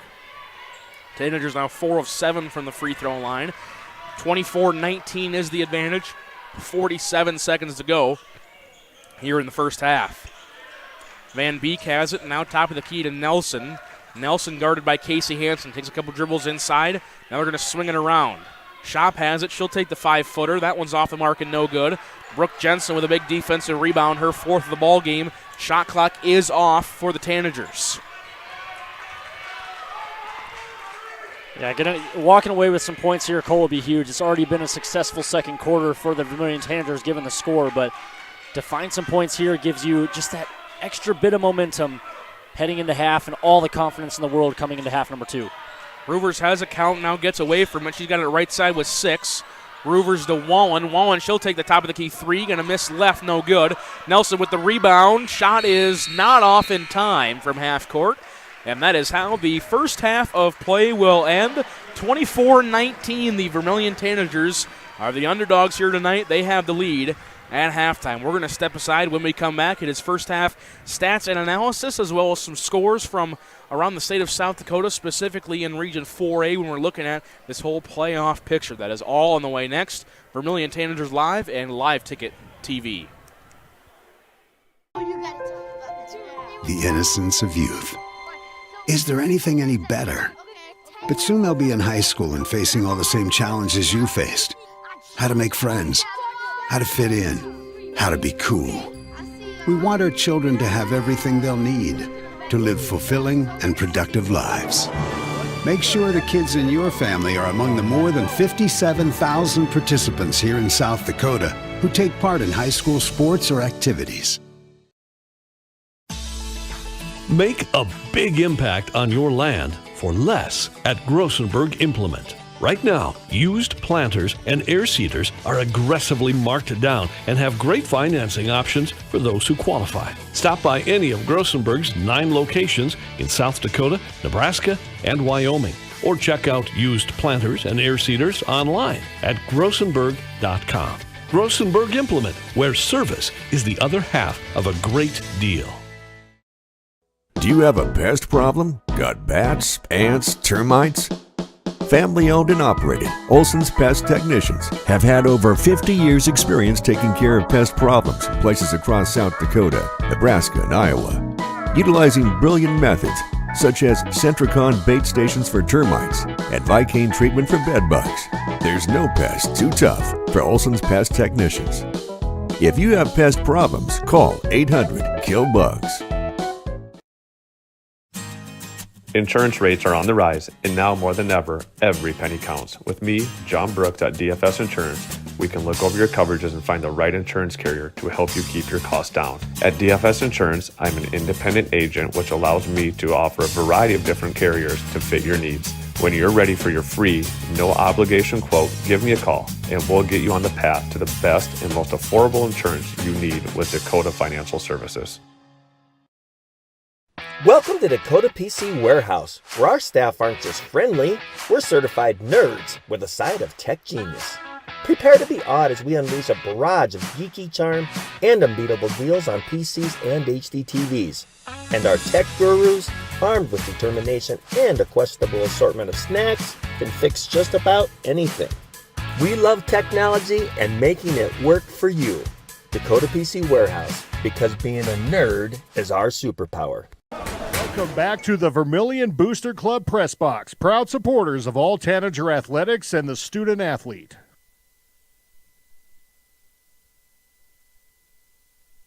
Welcome back inside the birdcage. 24-19 is your halftime score. The receiving votes for Vermillion Tanagers at 13-3 lead the number 1 Sioux Falls Christian Chargers, who come in 15-0. Here for your first half stats and analysis. Again, thanks for tuning in.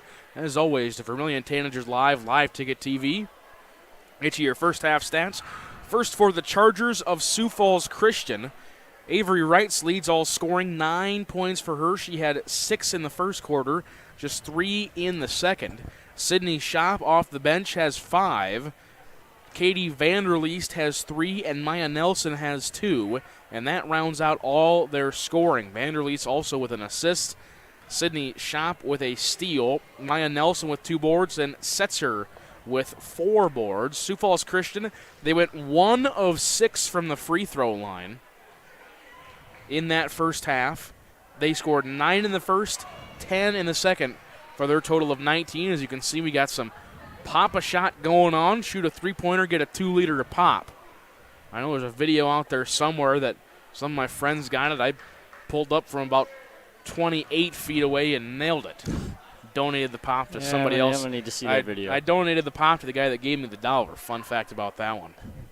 For Vermillion, 24 points in that first half. Taylor Roovers with the leading scorer, 8 points. Again, just 1 in that first quarter, 7 in the second. 5 rebounds, assist, and a block for her. Alexis Hansen with 5 points and a rebound. Brooke Jensen, 5 points all in the first quarter and 4 rebounds. Casey Hansen with 4. Amara Thomas with 2. Rounds out their scoring. 4 of 7 from the free throw line. There we go. Those are the numbers I was trying to count. Again, Spencer Buley, I think I'm losing my mind. I can't even read my own tally marks right now. That's where I'm at. Vermillion scores 13 in the first, 11 in the second. They led after the first quarter, 13-9. 11-10 was the second quarter score in favor of Vermillion. Takes us to halftime, 24-19. Turn it over to my broadcast partner, Spencer Buley. Spencer, this game has so far seen just about everything that we expected to see coming in, just maybe with a little less offense, but like you keep saying, got to credit the defense. Yeah, you also got to credit Vermillion for keeping their lead. I mean, we knew that Sioux Falls Christian was going to go on a run. They were going to take the lead back, and they did that.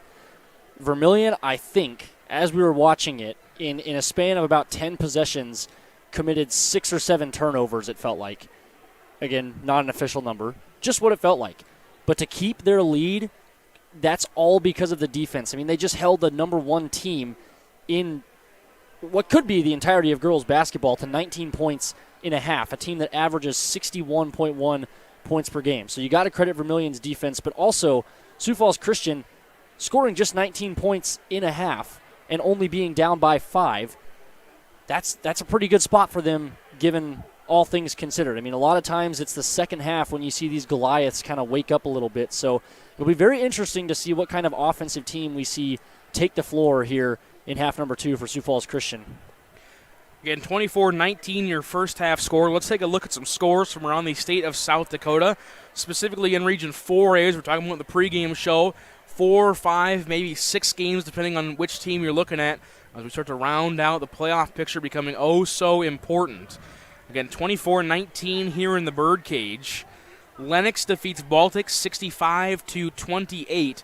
At the half, number 5 in the media poll, Elk Point Jefferson, number 3 in the region, leads number 3 in the media poll and number 2 in the region, Dakota Valley, 30-23. That first half score there at Elk Point Jefferson High School. Other area scores, Del Rapids leads Tri-Valley 23-17 at the half, and Mount Vernon Plankington leads Hanson 37-26. Just about the end of the third quarter there. 24-19 again, your halftime score. We got about 3 minutes to go. Again, Papa Shot has ended. Pretty quiet here in the Birdcage. Everybody trying to recover after that first half. Spencer, second half changes. Does either team really have to change anything, or just keep playing really good defense and hope that eventually some more of your shots go in? Well, I'm sure they'll make some offensive changes. I mean, they're too good of a team. You don't go 15-0 by just rolling out your same offense every time, even if it's not working. I mean, they'll come out with the changes. What changes, I don't exactly know. I don't know this team well enough, but I would guess that they're going to try and play fast. I think they're going to ramp up the speed. I think they're going to try and take advantage of maybe Vermillion getting a little bit more tired here in the second half, maybe come out, try and take advantage of Vermillion if they come out a little bit unfocused, maybe on their heels, maybe not playing as aggressive or confident, but overall they've just got to take advantage of mistakes that Vermillion makes. I mean, to make as many turnovers as Vermillion did there in that quick stretch in the second quarter, to come away with nothing more than a 1 or 2 point lead, that's not their style of play. I mean, they're a team that comes in and dominates on the offensive end. So I expect them to come out, and the biggest change to be made is mentality. I think they're going to come out and really try and push the speed, push the focus, and push the intensity here in half number 2. And 24-19 your halftime score. We're going to step aside. Vermillion Tanagers and John Brooks yet to come out of the halftime locker room, and as I say that, here they come. Sioux Falls Christian has been out. We're going to step aside one final time. When we come back, it is the final 16 minutes of regulation here inside the Birdcage in this Region 4A and DAC 12 and ranked battle. That is all on the way next after this short break on Vermillion Tanagers Live and Live Ticket TV.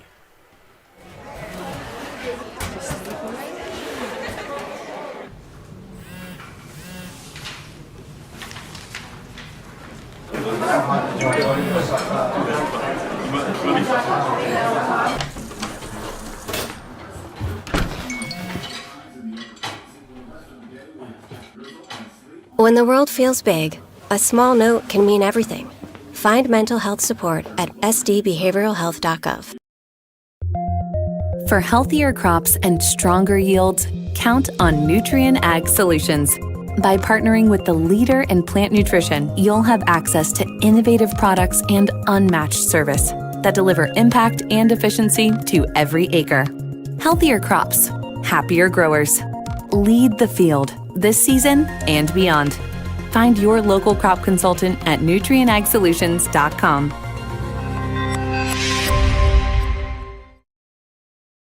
What's your big Welcome back to the Vermillion Booster Club Press Box, proud supporters of all Tanager athletics and the student athlete.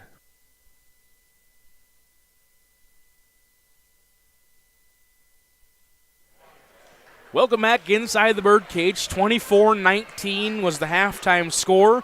Vermillion Tanagers will take the lead to start the third quarter. And they will start with the basketball in their home white jerseys, now going left to right on your video screen. Letters and numbers in red with black trim all around. Sioux Falls Christian in their road blue uniforms. Letters and numbers in gray and white with some gray and white trim as well. Can't quite see the exact color. We're up here in the weight room, but I bet if I was down there I could see it a little better. Tanagers again start with the basketball. They will run a set offensive play. Roovers has it top of the key. Now left side Halverson. Skip pass inside Wallen. Guarded closely underneath. Drug her back foot. No whistle. Shot up and no good. Maya Nelson with her third rebound of the ball game. Quickly up ahead, like he's talked about, Spencer. They're going to want to go with some speed. Dvoracek, we have not called her name very much. She had 2 fouls in that first quarter. Her shot was up and no good. Rebound is controlled by the Tanagers. 40 seconds in, we've had a possession both ways. Jensen to Roover's left side, guarded by Vanderleest. Now Halverson, top of the key. Jensen, right wing. Now back to Roovers, 13 on the shot clock. Roovers to a wide-open Halverson. Lay-in is good. Maya Halverson, first 2 points for her. Second assist for the Mighty Mouse, and it's a 7-point lead, 26-19. Well, I can tell you the defensive philosophy has not changed because Taylor Roovers just drew 3 defenders driving to the hoop there. Drive by Dvoracek. She was fouled from behind, and Dvoracek will shoot 2 free throws. Wallen, first personal foul and the first team foul.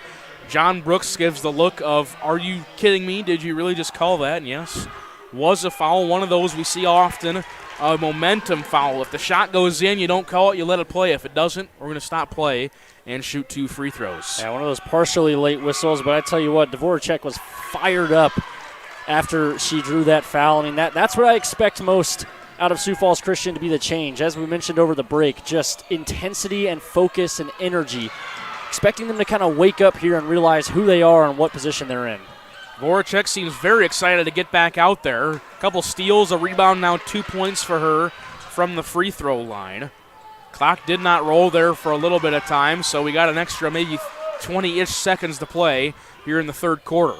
Halverson to a pass to a cutting Wallen, and now Wallen's going to be fouled underneath. And John Brooks is going to give the look to our baseline official saying he just called on the other side. Why not down here? Maybe Wright's second personal and the first personal foul. Again, early sub for Sioux Falls Christian. Lems checks on. Wrights will check off. Casey Hansen to throw it in. Lobs it to Roovers with a fresh shot clock. Now has it right side. To Halverson left wing. Student section wanted her to pop a 3. They were getting those celebrations ready. Casey Hansen now back to Halverson right wing. To a cutting Wallen. Wallen one dribble lay in. That one's off the mark and no good. Maya Nelson with the rebound. Quickly up ahead to Van Beek. One dribble lay in good. Aubrey Van Beek, first 2 points for her in the ball game. And it's back down to a 1-possession game, just 3 points. And now it's stolen away by Maya Nelson. Nelson inside, floater off back iron and no. Rebound is loose and it's controlled by Brooke Jensen.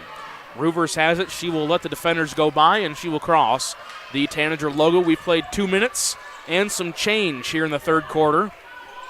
Jensen, pull up 3 ball, going to miss quite a ways. We're going to call that one a pass to Halverson. To Wallen, shot no good. And the rebound is controlled by Maya Nelson, her 5th. Van Beek, coast-to-coast drive, lay in no. Excuse me, that's Vanderleest. Now she'll bounce pass it back out to Van Beek. Spins in the lane, now back out to Lems. Dvoracek has it inside. Jump step, lay in no, but a foul going to be called. And we're going to be shooting 2 free throws. Taylor Roovers, second personal, and the second team foul. And like we said, Dvoracek did not play hardly at all, if any, in that second quarter because she had 2 fouls in the first quarter. She now has 3 points, all from the free throw line. And right now she's getting it done because she wants to. I mean, there's nobody on the court right now that wants it more than Ruth Dvoracek, and she's taking advantage of it. She's driving hard, she's getting fouls called, and she's getting to the line and knocking them down. Again, Chargers were 1 of 6 from the free throw line in the first half. They are now 5 of 10. Dvoracek is 4 of 4 herself. All 4 of her points come from the free throw line. It's a 1-point game, 26-25. Halverson inside, lay in no. Rebound is loose. It was controlled by Amara Thomas. Then more bodies hit the floor, and somehow Sioux Falls Christian ends up with the basketball. Shop, who just checked in on the free throw, her lay in, that one's off the mark. Rebound is loose. It's controlled by Taylor Roovers. 6th rebound for her in the ball game. And Tanagers with possession. Haven't scored in quite some time. It is a 6-2 run since the halftime break for the Chargers. And Casey Hansen will lob one down to Kelly Knutson on the bench. Turnover, possession back to Sioux Falls Christian. Yeah, at some point the Tanager offense has to come to life because their defense can only hold Sioux Falls Christian in for so long. I mean, they're 15-0, they're undefeated. They score 61 points a game. At some point they're going to start to break through. They're already starting here in this third quarter. They're getting to the hoop. They're getting fouls called. They're taking advantage of opportunities. the offense has to pick it up here in the second half. Nelson has it left wing. Dvoracek, she'll take the 17-footer. Off the back of the iron, no good. Roovers with her 7th rebound. She'll bring it across the timeline herself. Tanagers need some offense. Their defense has been playing quite well. Hansen for 3, got it. Right on cue. Casey Hansen with a left wing 3. 7 points now for her in the ball game. It's back up to a 4-point lead, 29-25. That's huge for Casey to knock down, and Cole, it keeps on being the veterans in this one. Every time that it seems like Vermillion's about to lose it, one of their veterans steps up. Vanderleest, free throw line jumper is off the mark and no good. Emery Lems with the offensive rebound, kicks out. Vanderleest got the 3 to go. 6 points now for Katie Vanderleest. And we're back to a 1-point ball game, and now some of the Sioux Falls Christian fans, they're up and on their feet trying to get a defense chant started. 3:45 to go here in the third. Sioux Falls Christian's going to respond. That's all there is to it. They're the best team in the conference. They are going to respond. Every big 3 that you make, you cannot let off the gas one single bit, because this team is going to go right down to the other end of the floor and knock one down themselves. Jensen has it left wing, 12 on the shot clock. Thomas tries getting inside to a wide open Lexi Hansen, but it's too late. But it's out of bounds. Last touch by the Chargers. 9 on the shot clock for Vermillion. Leslie Setzer will check in. Ruth Dvoracek will check off. Dvoracek will check off. There we go. That's one thing to note, Cole, as well. We just saw in that last possession the backdoor cut and the baseline cut has been open on offense this entire third quarter for Vermillion. Lexi Hansen, drop step inside, laying good. Lexi Hansen, 7 points for her off the bench. And it's back up to a 3-point lead for the Tanagers, 31-28. And thanks for tuning in. Vermillion Tanagers Live Ticket TV. I'm Cole Larsch. Alongside me, Spencer Buley. Shot up and no good. But an offensive rebound putback is good by Leslie Setzer. But they're going to wave it off. They're going to say the foul was on the way down when she was grabbing the rebound on her way down, is the explanation that Dan DeYoung just got. Third personal foul on Amara Thomas. They're going to say she was going down, not up. You kind of saw it on the replay there. It's tough. I mean, it's hard to tell. You got to blow the whistle when you see the foul. You never know what the player's next move is going to be. It just puts the referee in a blender. So Setzer still yet to get on the board points-wise here in the ball game. But credit her with an assist. Oh, I spoke too soon. Lems couldn't get it to fall. Offensive rebound put back. That one's no good. Ball is loose. Now we're going to get a rebounding foul going to be called on the Chargers. Aubrey Van Beek's second personal. And the second team foul on Sioux Falls Christian. So Setzer with an offensive rebound. Her putback was no good. She got the offensive rebound in the last possession. She now has 6 rebounds yet to score here in the ball game. Again, Van Beek's second personal foul. The second team foul here in the third quarter. We've got 2:53 to play in the third. Roovers steps back, 14-footer, nothing but nylon for Taylor Roovers. First player in the ball game in double figures is Taylor Roovers. 10 points, 7 rebounds, 4 assists for her, and it's a 4-point lead, 33-28. It's a great job taking advantage of 2 calls that just went your way on the defensive end. That's how you're going to beat a good team like this. Shop drives, hands it off. Lems can't get the shot to fall. Shop with the offensive rebound, and Shop is fouled. Sydney Shop off the bench, the 5'6" junior, will go to the free throw line to shoot 2. Foul's going to go on Maya Halverson, second personal, 4th team foul. Only real foul trouble right now for the Tanagers is Amara Thomas. She has 3. Shop 5 points for her. First free throw was good. All those 5 points up to that point were in that second quarter. 2 subs in for Sioux Falls Christian. Katie Vanderleest and Ruth Dvoracek check in. Setzer and Nelson will sub off. Second one, off back iron and no good. Lexi Hansen with her second rebound of the ball game. So still a 4-point ball game. It should be 3, is it not? Or is it 4? Was it 5 and now it's 4? I can't keep track. I'll have to look at it when play takes a pause. For now, I'm going to assume that the scoreboard is correct, 33-29. Casey Hansen left wing through the double team off the screen. Now to Maya Halverson, now to Jensen. 12 on the shot clock for her. Jensen back to Halverson, now swinging around to Roovers with 8. 2 minutes to go in the third quarter, 5 on the shot clock. Roovers drives, kicks over Lexi Hansen. Lay-in is good. Lexi Hansen, 9 points for her in the ball game. 5 assists for Taylor Roovers, 6-point lead. And I think Taylor is starting to realize the attention she's drawing on every drive that she takes. That is a great find and great vision to find Hanson down low. Again, Cole, it's that backdoor baseline area right there on the block on the backside that's been open every time. Dvoracek guarded by Roovers. Has it poked away by Hanson. Now back out Van Beek. Pump fake, step back, 17-footer. Got it. What a move and what a shot. Aubrey Van Beek. 4 points for her, all in this quarter. Back down to a 4-point game. 80 seconds to play here in quarter number 3. Yeah, we've seen Sioux Falls Christian a couple times tonight knock down very long two-pointers. As a defense, that's something you can give. You can live with them beating you with their toes on the line, making a two-pointer from there. Helverson, right wing 3. Got it. Oh, my goodness. Maya Helverson, and the Tanagers can't miss right now. It's a 7-point lead. Timeout, Chad DeYoung. Dan DeYoung, there we go. Chad DeYoung's an official. Dan DeYoung's a coach. It's going to be a 60-second timeout. We're going to step aside and take it with him. Back to the birdcage in a minute. To keep the farm in the family. To pay off the loan. To start my own operation. To drive Grandpa's combine. Right, Grandpa?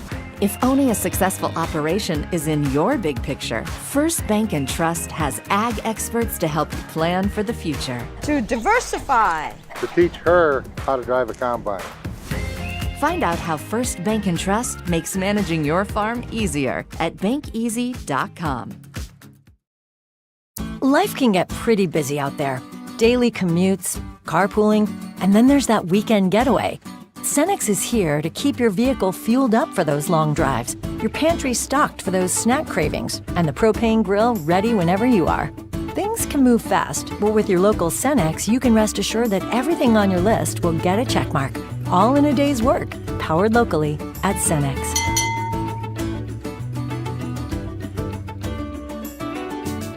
Welcome back to the Vermillion Booster Club Press Box, proud supporters of all Tanager athletics and the student athlete. Welcome back to the Birdcage. 38-31, 54.3 to go out of the 60-second timeout called by head coach Dan DeYoung of the Sioux Falls Christian Chargers. Again, thanks for tuning in to Vermillion Tanagers Live. Part of the Live Ticket TV family. I'm Cole Larsch alongside me, Spencer Buley. We've got 50 seconds to go here in the third. Sioux Falls Christian will have it out of the timeout. Dvoracek spins middle, floater fade away. Tanager crowd wants to travel. That is a legal move. Rebound by Setzer. Blocked away by Brooke Jensen. 2 blocks, 6 rebounds for her, 7 rebounds for Setzer. About 3 seconds separate the shot clock and the game clock here in the third. Roovers will have it, does not have a count. Now will rotate over, still doesn't, now she does. Being guarded there by Vanderleest, now back at the logo. All the way back now left side. No count, now she's got one. Gets the double screen.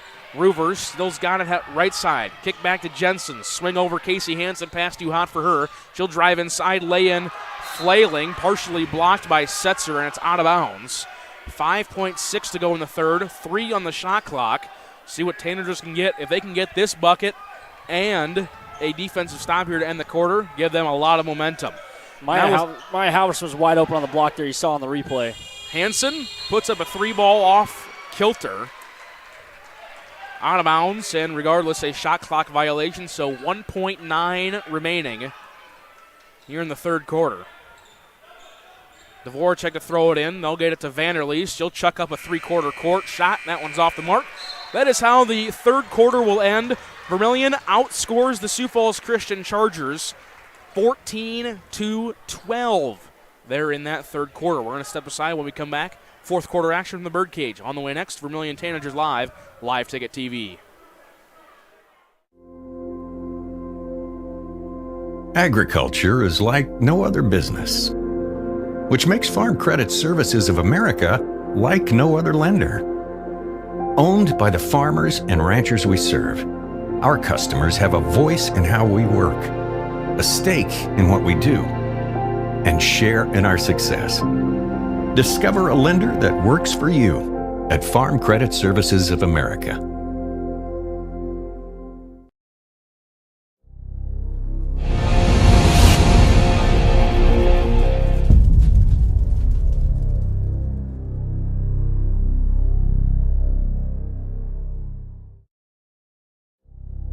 Welcome back to the Vermillion Booster Club Press Box, proud supporters of all Tanager athletics and the student athlete.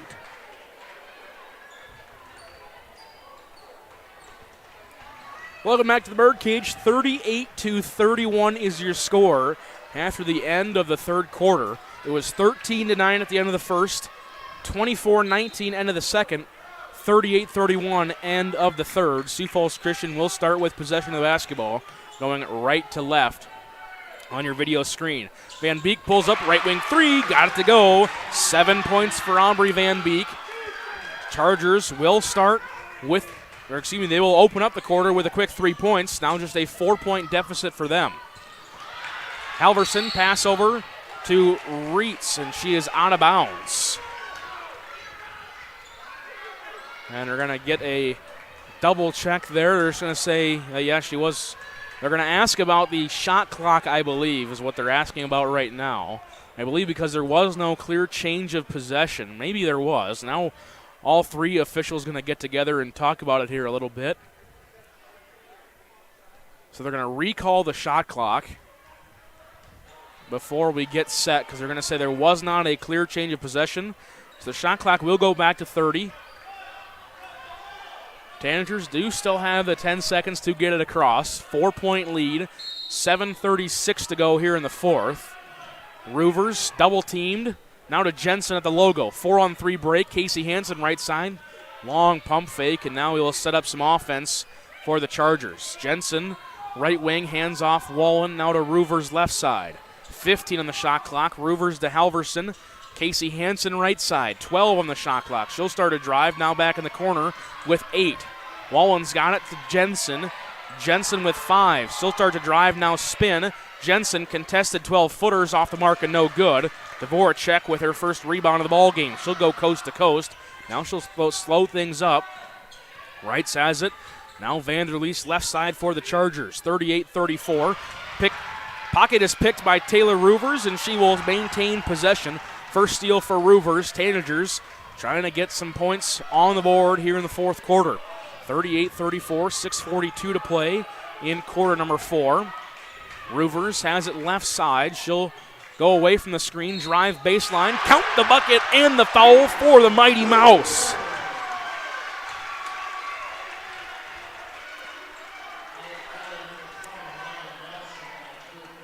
First personal on Maya Nelson. The first team foul, game high, 12 points for Taylor Roovers. 7 rebounds, 6 assists, a steal, and a block. Make that 13 points. Tanagers now 5 for 8 from the free throw line. Back to a 7-point lead, 41-34. 6.5 to go in the fourth. And how does it happen, Cole? Off of great defense. Taylor Roovers comes into this game with 64 steals.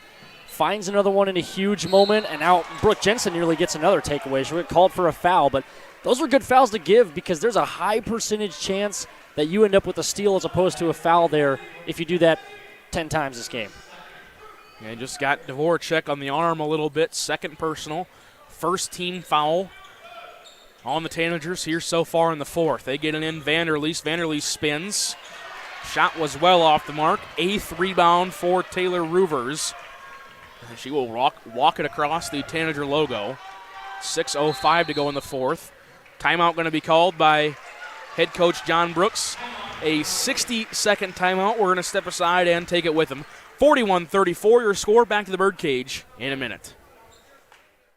This is what matters. This is beyond X's and O's. This is the difference mutual respect makes. This is what character looks like. This is what defines us in South Dakota. This is sportsmanship. School sports, it's not the outcome that matters most, but the way the games are played. This message presented by the South Dakota High School Activities Association and the South Dakota Interscholastic Athletic Administrators Association. In times like these, it's good to know there's a place where people know who you are, no matter how long you've been gone. A place where the smells of home cooking are still in the air, where a simple wave warms your heart, and sharing stories is just a way of life. It's good to be home. Agraria Insurance Company, protecting what's important in life. Contact your local Agraria Insurance Company agent. Welcome back to the Vermillion Booster Club Press Box, proud supporters of all Tanager athletics and the student athlete. Welcome back to the Birdcage. 6:06 to play in quarter number 4. Thanks for tuning in wherever you may be.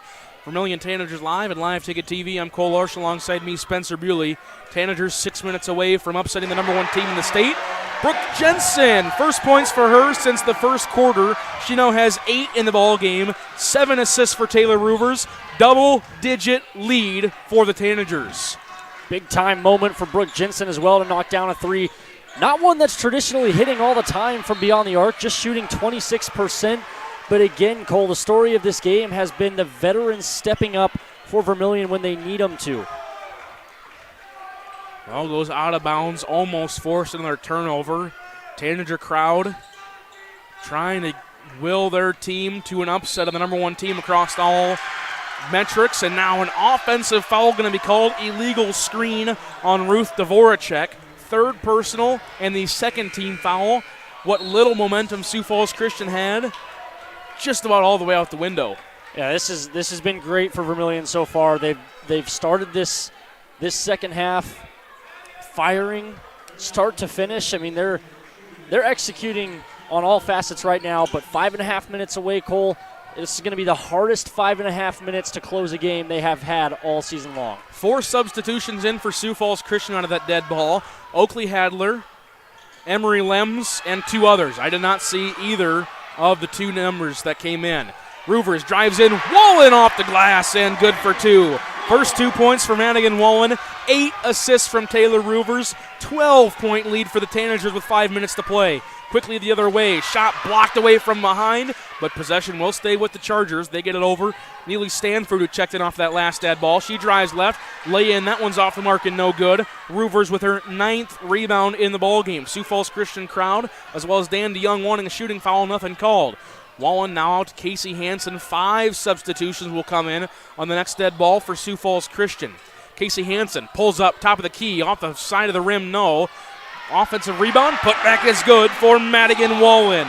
4 rebounds, 4 points now for her. A 14-point lead for the Tanagers, and the Sioux Falls Christian Chargers will take a timeout.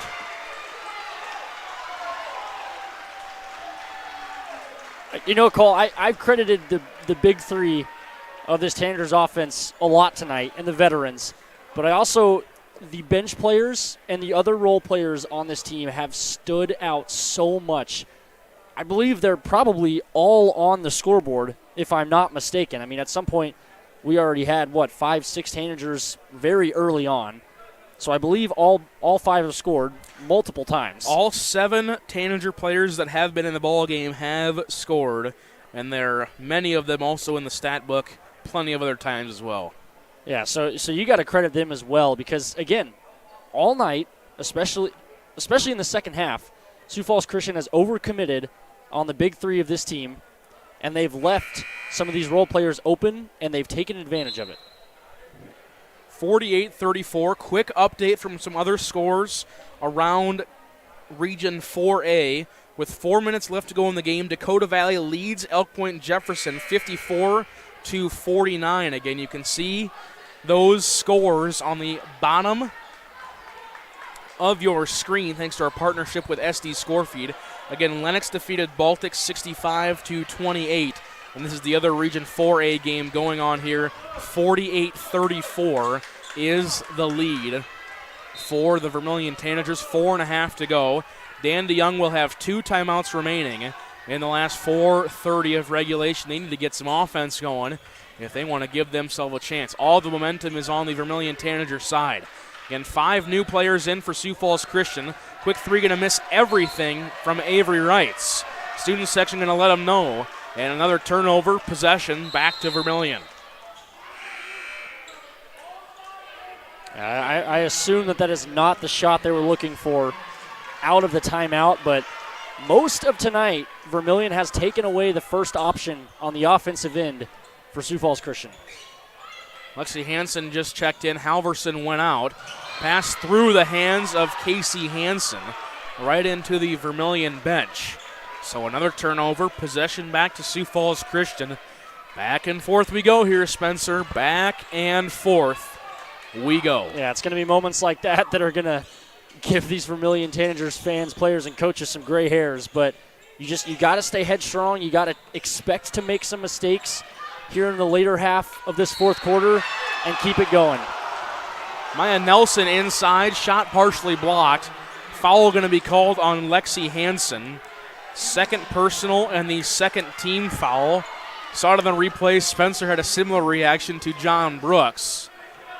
Well, I'll tell you this. I mean, there was a lot of calls before that last time out that we had that went in favor of Vermillion. So, umpires give makeup calls. Maybe the refs were in the market for a little bit of a makeup call there. I did not see much contact, especially not on the shooting arm, unless there was – the only thing I could draw it up to was maybe contact near the waist area in the motion of the shot. 48-35, still a 13-point lead for Vermillion. And now John Brooks is going to take a timeout as Casey Hansen was trapped. Sioux Falls Christian currently 7 of 14 from the free throw line. John Brooks takes a 30-second timeout. We are going to step aside and take it with him. Back to the birdcage in 30 seconds. Dakota Hotel in Aberdeen is the place to stay for business or the weekend family getaway. You'll feel right at home with ample parking, spacious guest rooms, and complimentary breakfast. And with a convenient location, you'll have easy access to local attractions and events in the area. While staying at the Best Western Ramkota, guests can enjoy an indoor water play land, an on-site Minerva's restaurant, exercise facility, wedding services, and a business center. For friendly service and a great stay, make your reservation today. Welcome back to the Vermillion Booster Club Press Box, proud supporters of all Tanager athletics and the student athlete. Welcome back inside the birdcage, 48-35. John Brooks takes a 30-second timeout. He has 2 timeouts remaining. Both teams have 2 team fouls as well. We are halfway through this fourth quarter. Thanks for tuning in. Vermillion Tanagers Live and Live Ticket TV. I'm Cole Larsch alongside me, the one and only South Dakota Coyote pole vaulter who recently just set a 4.5-inch PR on the pole vault in Kansas State. Last weekend, Spencer Buley is alongside me. Had to drop that in. Yeah, at least once it. for you, Spencer Buley. Not the one and only pole vaulter, but hey, I appreciate it. It's true. Three-pointer was blocked away. Jensen with her shot. Dvoracek with her first block. Quickly up ahead go the Chargers. Now Dvoracek bounce pass to Vanderleest. Kicks out to Reitz. Reitz inside Dvoracek. Passes batted away. And out of bounds. Last touch by Madigan Wallen. And it seems like every dead ball, Sioux Falls Christian gets a sub in. Sydney Shop checks in. Avery Reitz goes out. 3:13 to play in the fourth quarter. And now a foul going to be called out at the three-point line. Ruth Dvoracek. Not on her, but she had the ball. Second personal on Madigan Wallen. The third team foul on the Vermillion Tanagers. 3:11 to go here in the fourth. It's like a 13-point game. One that very few people saw coming here in the birdcage tonight. Dvoracek to Nelson for 3. In and out, no good. But Dvoracek with the hustle offensive rebound, her second. And now she's forced out of bounds. It's going to be last touched by Dvoracek. Possession to the Vermillion Tanagers.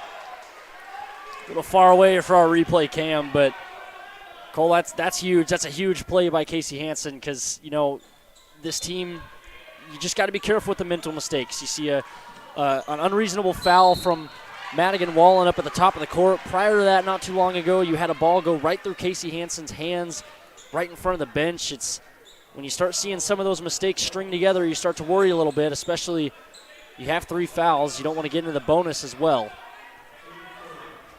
Second personal on Sydney Schaff, I believe that was just her first, and the third team foul, so we'll have to check that in case the fouls get closer. Now 3 team fouls on either side. 13-point lead for the Tanagers, 48-35. There's 2:38 to go in the fourth quarter. Roovers to Lexi Hansen left side, and Lexi Hansen 9 points off the bench. She tries getting a pass, and it's stolen away.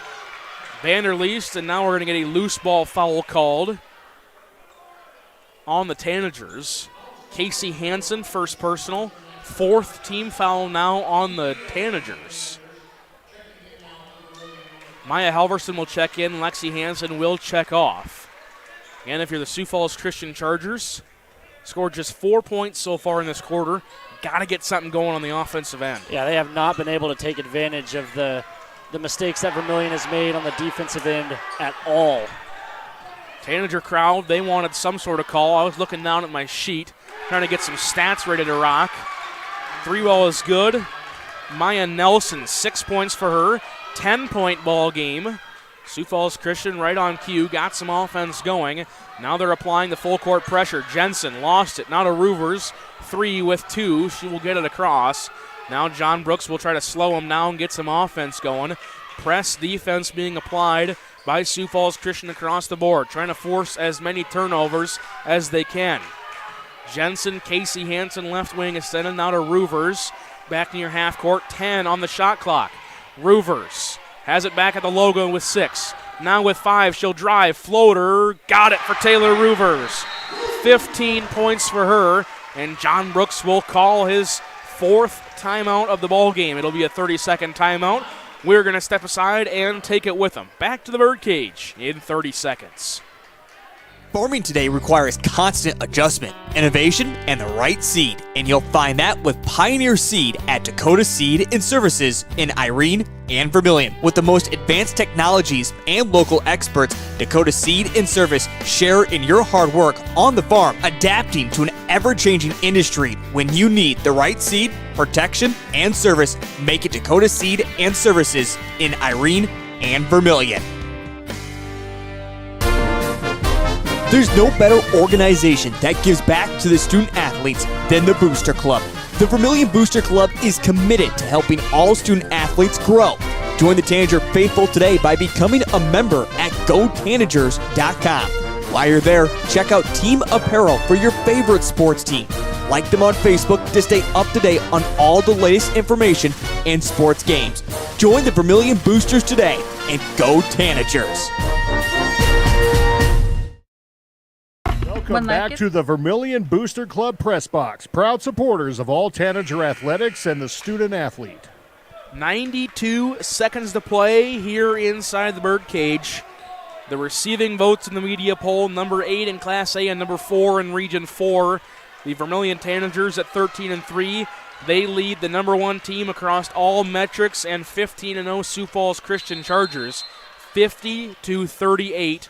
92 seconds remain here in the fourth quarter. Maya Nelson will bring it across out of the Vermillion timeout. Shop drives, low lay-in, no good.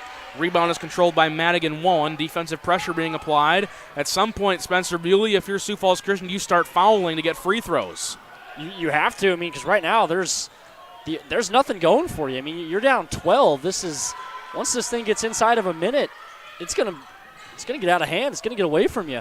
Roovers back at the logo. 60 seconds to play. 15 on the shot clock. Taylor Roovers guarded closely now. A blocking foul going to be called. 4th team foul. Sydney Shop, second personal. 4th team foul. Dan DeYoung wants a flop. Official at the scores table goes, what? I believe that was the exact reaction right there. Dan DeYoung still pleading. He wants something. Not going to get anything from our official there now in front of the Vermillion bench. Tanagers throw it in, fresh shot clock. Casey Hansen will lob it into the backcourt for Taylor Roovers. Again, no need to rush. You have 10 seconds to get it across, and time is on your side. I think you have to foul if you're Sioux Falls Christian. I don't see how else you come back and win this ball game. I mean, there's 44 seconds left. You're looking at maybe 1 or 2 more possessions at normal game pace. Maya Nelson right on cue, fouled, but looked at the official like she didn't want it. But like you said, it's a 12-point deficit. We're under a minute. Possession's very limited. Is it almost going to be too little too late? We're going to have to find out. I think they should have fouled 20 seconds ago. First free throw off the mark for Taylor Roovers. A 76% free throw shooter on the season. Tanagers, as of right now, 5 of 9 from the game. Make that 6 of 10. Roovers, again, the game high, 16 points, 9 rebounds, 8 assists for her in the ball game. Vanderleest, step back 3, off back iron and no. Jensen with the rebound, and now we're going to get a rebounding foul going to be called on Sioux Falls Christian. Jensen will shoot 2 free throws. Avery Wright's third personal, so Jensen to the free throw line with a 13-point lead. And the Sioux Falls Christian fans, their balloons have run out of air. First one's good for Brooke Jensen. 9 points for her in the ball game. 5 in the first, 4 in the fourth is her scoring breakdown. Second one is up, and that one rattles in. Double figures for Jensen. Second player of the entire game in double figures. 15-point lead with 30 seconds to go. Hot pass inside to Setzer, stolen away by Jensen. Roovers to bring it across. Shot clock is off. Tanager fans are on their feet. And the Chargers not looking like they're going to put any pressure. Now they will. Halverson hands off Jensen. John Brooks says, get away from the sideline.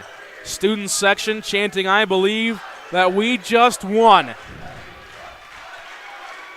The buzzer sounds, and the game is final. 15-0, no more. Tanagers win at home in the Birdcage, upset the number 1 team in Class A by a final score, 53-38 here inside the Birdcage. I give all the credit in the world to the defense of the Tanagers. I mean, it played the lights out all night. 38 points is what you just held the best team in Class A to. Absolutely stellar defensive performance from Vermillion tonight. Again, a Sioux Falls Christian team that came in averaging 61 points a game. You hold them to 38. You score right at your average at 53 if you're Vermillion. You allow just those 38 points. Tanagers will move to 14-3 on the season. Sioux Falls Christian will fall to 15-1. Fans, don't go anywhere. We're going to step aside when we come back. Full post game, stats and analysis, couple interviews. That is all on the way next here on Vermillion Tanagers Live Ticket TV. And our thoughts get too much to bear. Finding the resiliency within us can help us find healing. The 988 Suicide and Crisis Lifeline provides 24/7 free support for anyone in suicidal distress or emotional crisis. All texts and calls are anonymous and connect you to local resources that uphold cultural values and pave the way to healing. Find the strength within you. Find the strength within our culture. Reach out if you need help today.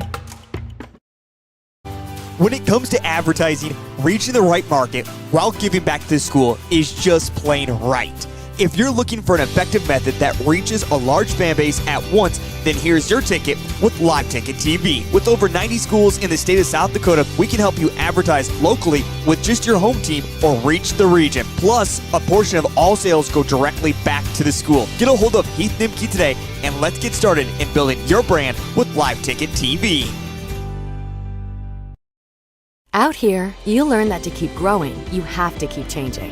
CHS and the farmers and ranchers we serve know all about change, because together we've changed agriculture. That's why we're the largest farmer-owned cooperative in the country. So farmers own the system they count on, with advantages at every step. From innovative tools that help crops grow, to grain processing expertise, to energy solutions, we create connections to empower agriculture. Learn more at chsinc.com. Nice. Maytag appreciates a compliment, but this Maytag washer isn't just eye candy. Wow. Inside, it's got the capacity and power to handle even the mightiest loads. I love this. Yeah, she's a beaut. It's a he. How do you know? Don't worry about it. Find Maytag products and the industry's best appliances at your local dealer, Merce Appliance, downtown Vermillion. Welcome back to the Vermillion Booster Club Press Box, proud supporters of all Tanager athletics and the student athlete.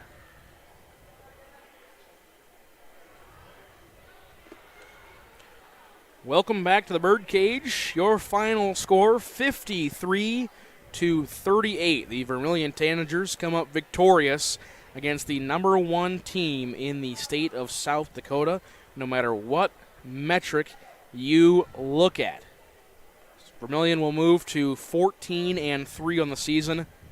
Sioux Falls Christian will drop to 15-1. Spencer Buley, I turn it over to you. What a game we just witnessed here in the Birdcage.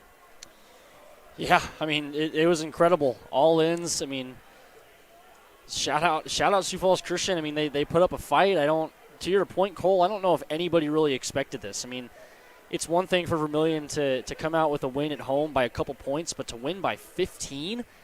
I mean, seriously, I don't know if anybody in the state looking at this game was chalking this up to be a 15-point win in which Sioux Falls Christian scores 38 points. I mean, it would be one thing to see Vermillion come in and shoot the lights out and just beat them off of, some would say luck or percentages, but at the end of the day, I mean, Vermillion's defense was the key tonight, and Sioux Falls Christian played solid defense as well. It's just that Vermillion hit shots when they needed to.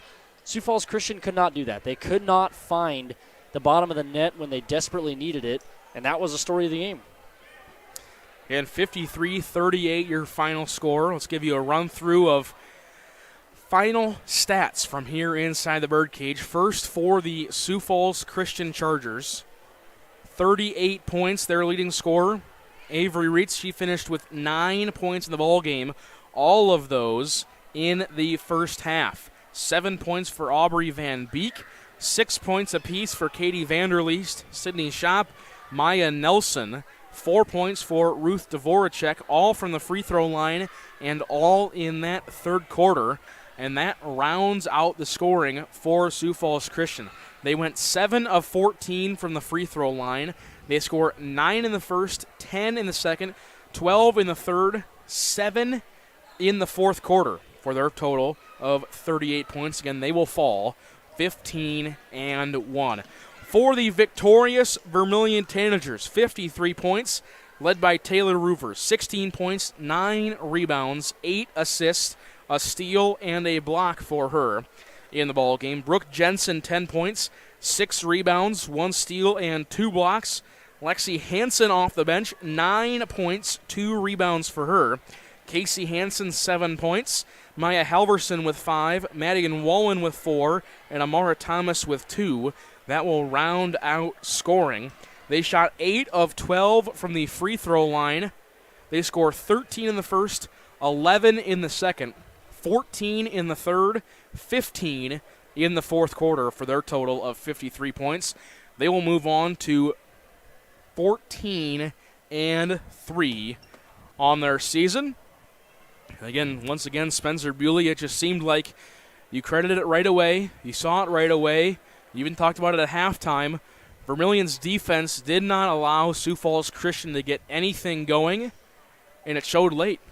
Yeah, and they also didn't let their mistakes affect them as much as you might see some teams let their mistakes affect them against such a strong team. And again, a lot of it had to do with their defense being able to recover, but I mean, at times this game was very up in the air. In fact, for most of this game, it felt very up in the air. Vermillion committed some mistakes here and there, strings of them together, which is the worst thing you can do, but they held strong, they kept pushing forward, and Cole, you got to give Taylor Roovers a ton of credit, too. I mean, 13 points, is that what it was? 16. 16 points, but 16 points, 9 rebounds, 8 assists? Yes. Nearly a triple-double. I mean, so close. There was a minute there where I forgot to bring it up, but she was on triple-double watch. I mean, halfway through the fourth quarter, I think she was around that same stat line. I mean, just an incredible game from her and from all the veterans on this squad to step up when they needed them. But, again, also the role players as well. One thing that we knew was going to have to happen for Vermillion to win this game was it was going to be an all-around performance. There was going to be no one single scorer or one pair of scorers or trio, however you want to put it, that was going to take this team over the top of Sioux Falls Christian. It was going to take everybody an all-in effort, and they got it. They got it from every single girl tonight. They got the performance that they needed. Again, all 7 Tanagers did score, all of them in the stat book that played in the ball game. And you mentioned it as well. It seemed like at one point Vermillion could not get anything going on the offensive end. Turnovers, missed shots, things like that. But they never stopped attacking the rim. And we talk about this with the Vermillion boys all the time, too, is it seems like their success comes from inside out. It seemed like that same thing just happened for the girls. Yeah, I mean, looking at it from a strategical aspect, I mean, it was attack the hoop and find who else is open other than Taylor Roovers on the drive early on. And that's why she had so many assists tonight, is that Sioux Falls Christian on the defensive end left that baseline drive, that baseline backside cut open all night, and they were never able to correct it. But at the same time, I think that they were willing to leave that open as long as they knew they had a hand in the face of Casey Hansen, Taylor Roovers, or Brooke Jensen when they were shooting the ball. But unfortunately for them, Vermillion's role players really stepped up and had great nights, and so there was nothing they could really do about it. It's just, unfortunately, the game plan, you take it's gambling essentially. You take a gamble on those three being the bulk of the scoring team, and you know that if you can take them away, it's going to be really hard for Vermillion offensively, but they were just able to find success in other areas tonight. And you look at the Sioux Falls Christian side as well, it seemed like what we thought in the pregame show was their 9-person or 10-person rotation was going to aid them, but it seemed like Vermillion just outworked them almost the entire game. I think they probably wanted it more. I think that was about the main difference you see there. I mean, you only run a rotation of 7 girls compared to 10 plus. At some point, it just comes down to, your body can do great things, especially in conditioning when you want something really bad. And I think that all these Vermillion Tanagers had a lot of belief that they could come in tonight and get this win. And I think that Sioux Falls Christian, obviously, I mean, there's no way they were taking the Tanagers light, but just maybe weren't ready for the amount of aggression that Vermillion showed tonight. But Cole, you also have to give John Brooks so much credit, because I believe that after the Elk Point Jefferson game, when you and I had him on the I guess it was the halftime of the boys game at the time, he was very adamant that this team was going to have to find other ways to score than their main three and the three-point shot. And he was saying, if we're going to win tough games down the back half of this schedule, we're going to have to find a way to get it done. We're going to have to find other ways, and when our main stuff isn't working, we're going to have to figure out how to adapt and overcome. This was a prime example of great coaching. He prepared his team for this moment, and they took advantage of a great opportunity. And for Vermillion as well, it's a short turnaround, pending weather, of course, but they're scheduled to go up to Madison, 4-hour round trip on a bus to take on a pretty talented Sisseton squad. So as much as you kind of want to relish in this win, obviously, there's going to be a practice tomorrow, and you got to get ready for the next team. Oh, absolutely. I mean, you hear it all the time in high-level college sports and professional sports. It's, you go and you enjoy this one. You enjoy it while you can, but then you wake up tomorrow, you get out of bed, you get recovered, but you got to wake up mentally ready to go for the next one, because there's no other way to do it, especially, a DAC 12 team, a Region 4 team, a Class A team. There's just no – you can't either relish in a win or a loss. You just got to wake up and go and get ready for the next one. But as we said in the pregame show, we're in the home stretch of the season. This was game 17. You got 3 more games, and then it's the postseason. I mean, it seemed like just 2 weeks ago we were talking about we're only halfway through the season. It's been 2-3 games a week the past 2 or 3 weeks, and I mean, we're going to have playoffs here in 2.5 weeks. Yeah, everyone that's in this business especially is so invested in the season that it just, like kind of we were describing in the pregame, it's like it starts to unfold, and it's kind of a slow moving just because you're so antsy to get to the next one. But then as it goes on, you just week by week, game by game, you're so invested in each day and each game in each week that before you know it, you're in the back half of the season. You're going, whoa, what the heck? Like, hold on, hold the horses. And it sometimes as a team, you just kind of have to take deep breaths and take steps back and evaluate where you're at to make sure that you don't let the moment pass you by.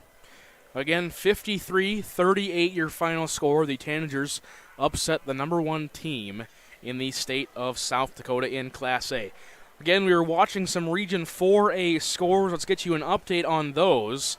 Dakota Valley gets a 9-point win over Elk Point Jefferson, 60-51. So, if my math is treating me correctly, Vermillion tomorrow morning will be the 3 seed in Region 4 again. But we've also learned on you calling games with me, you can't really trust my math most of the time.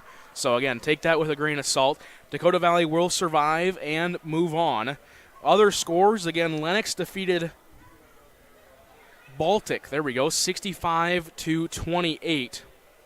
Those are the only other Region 4A scores here tonight. As Canton did not play tonight, and Beresford also did not play tonight. They will both play on Saturday. 53-38 your final score.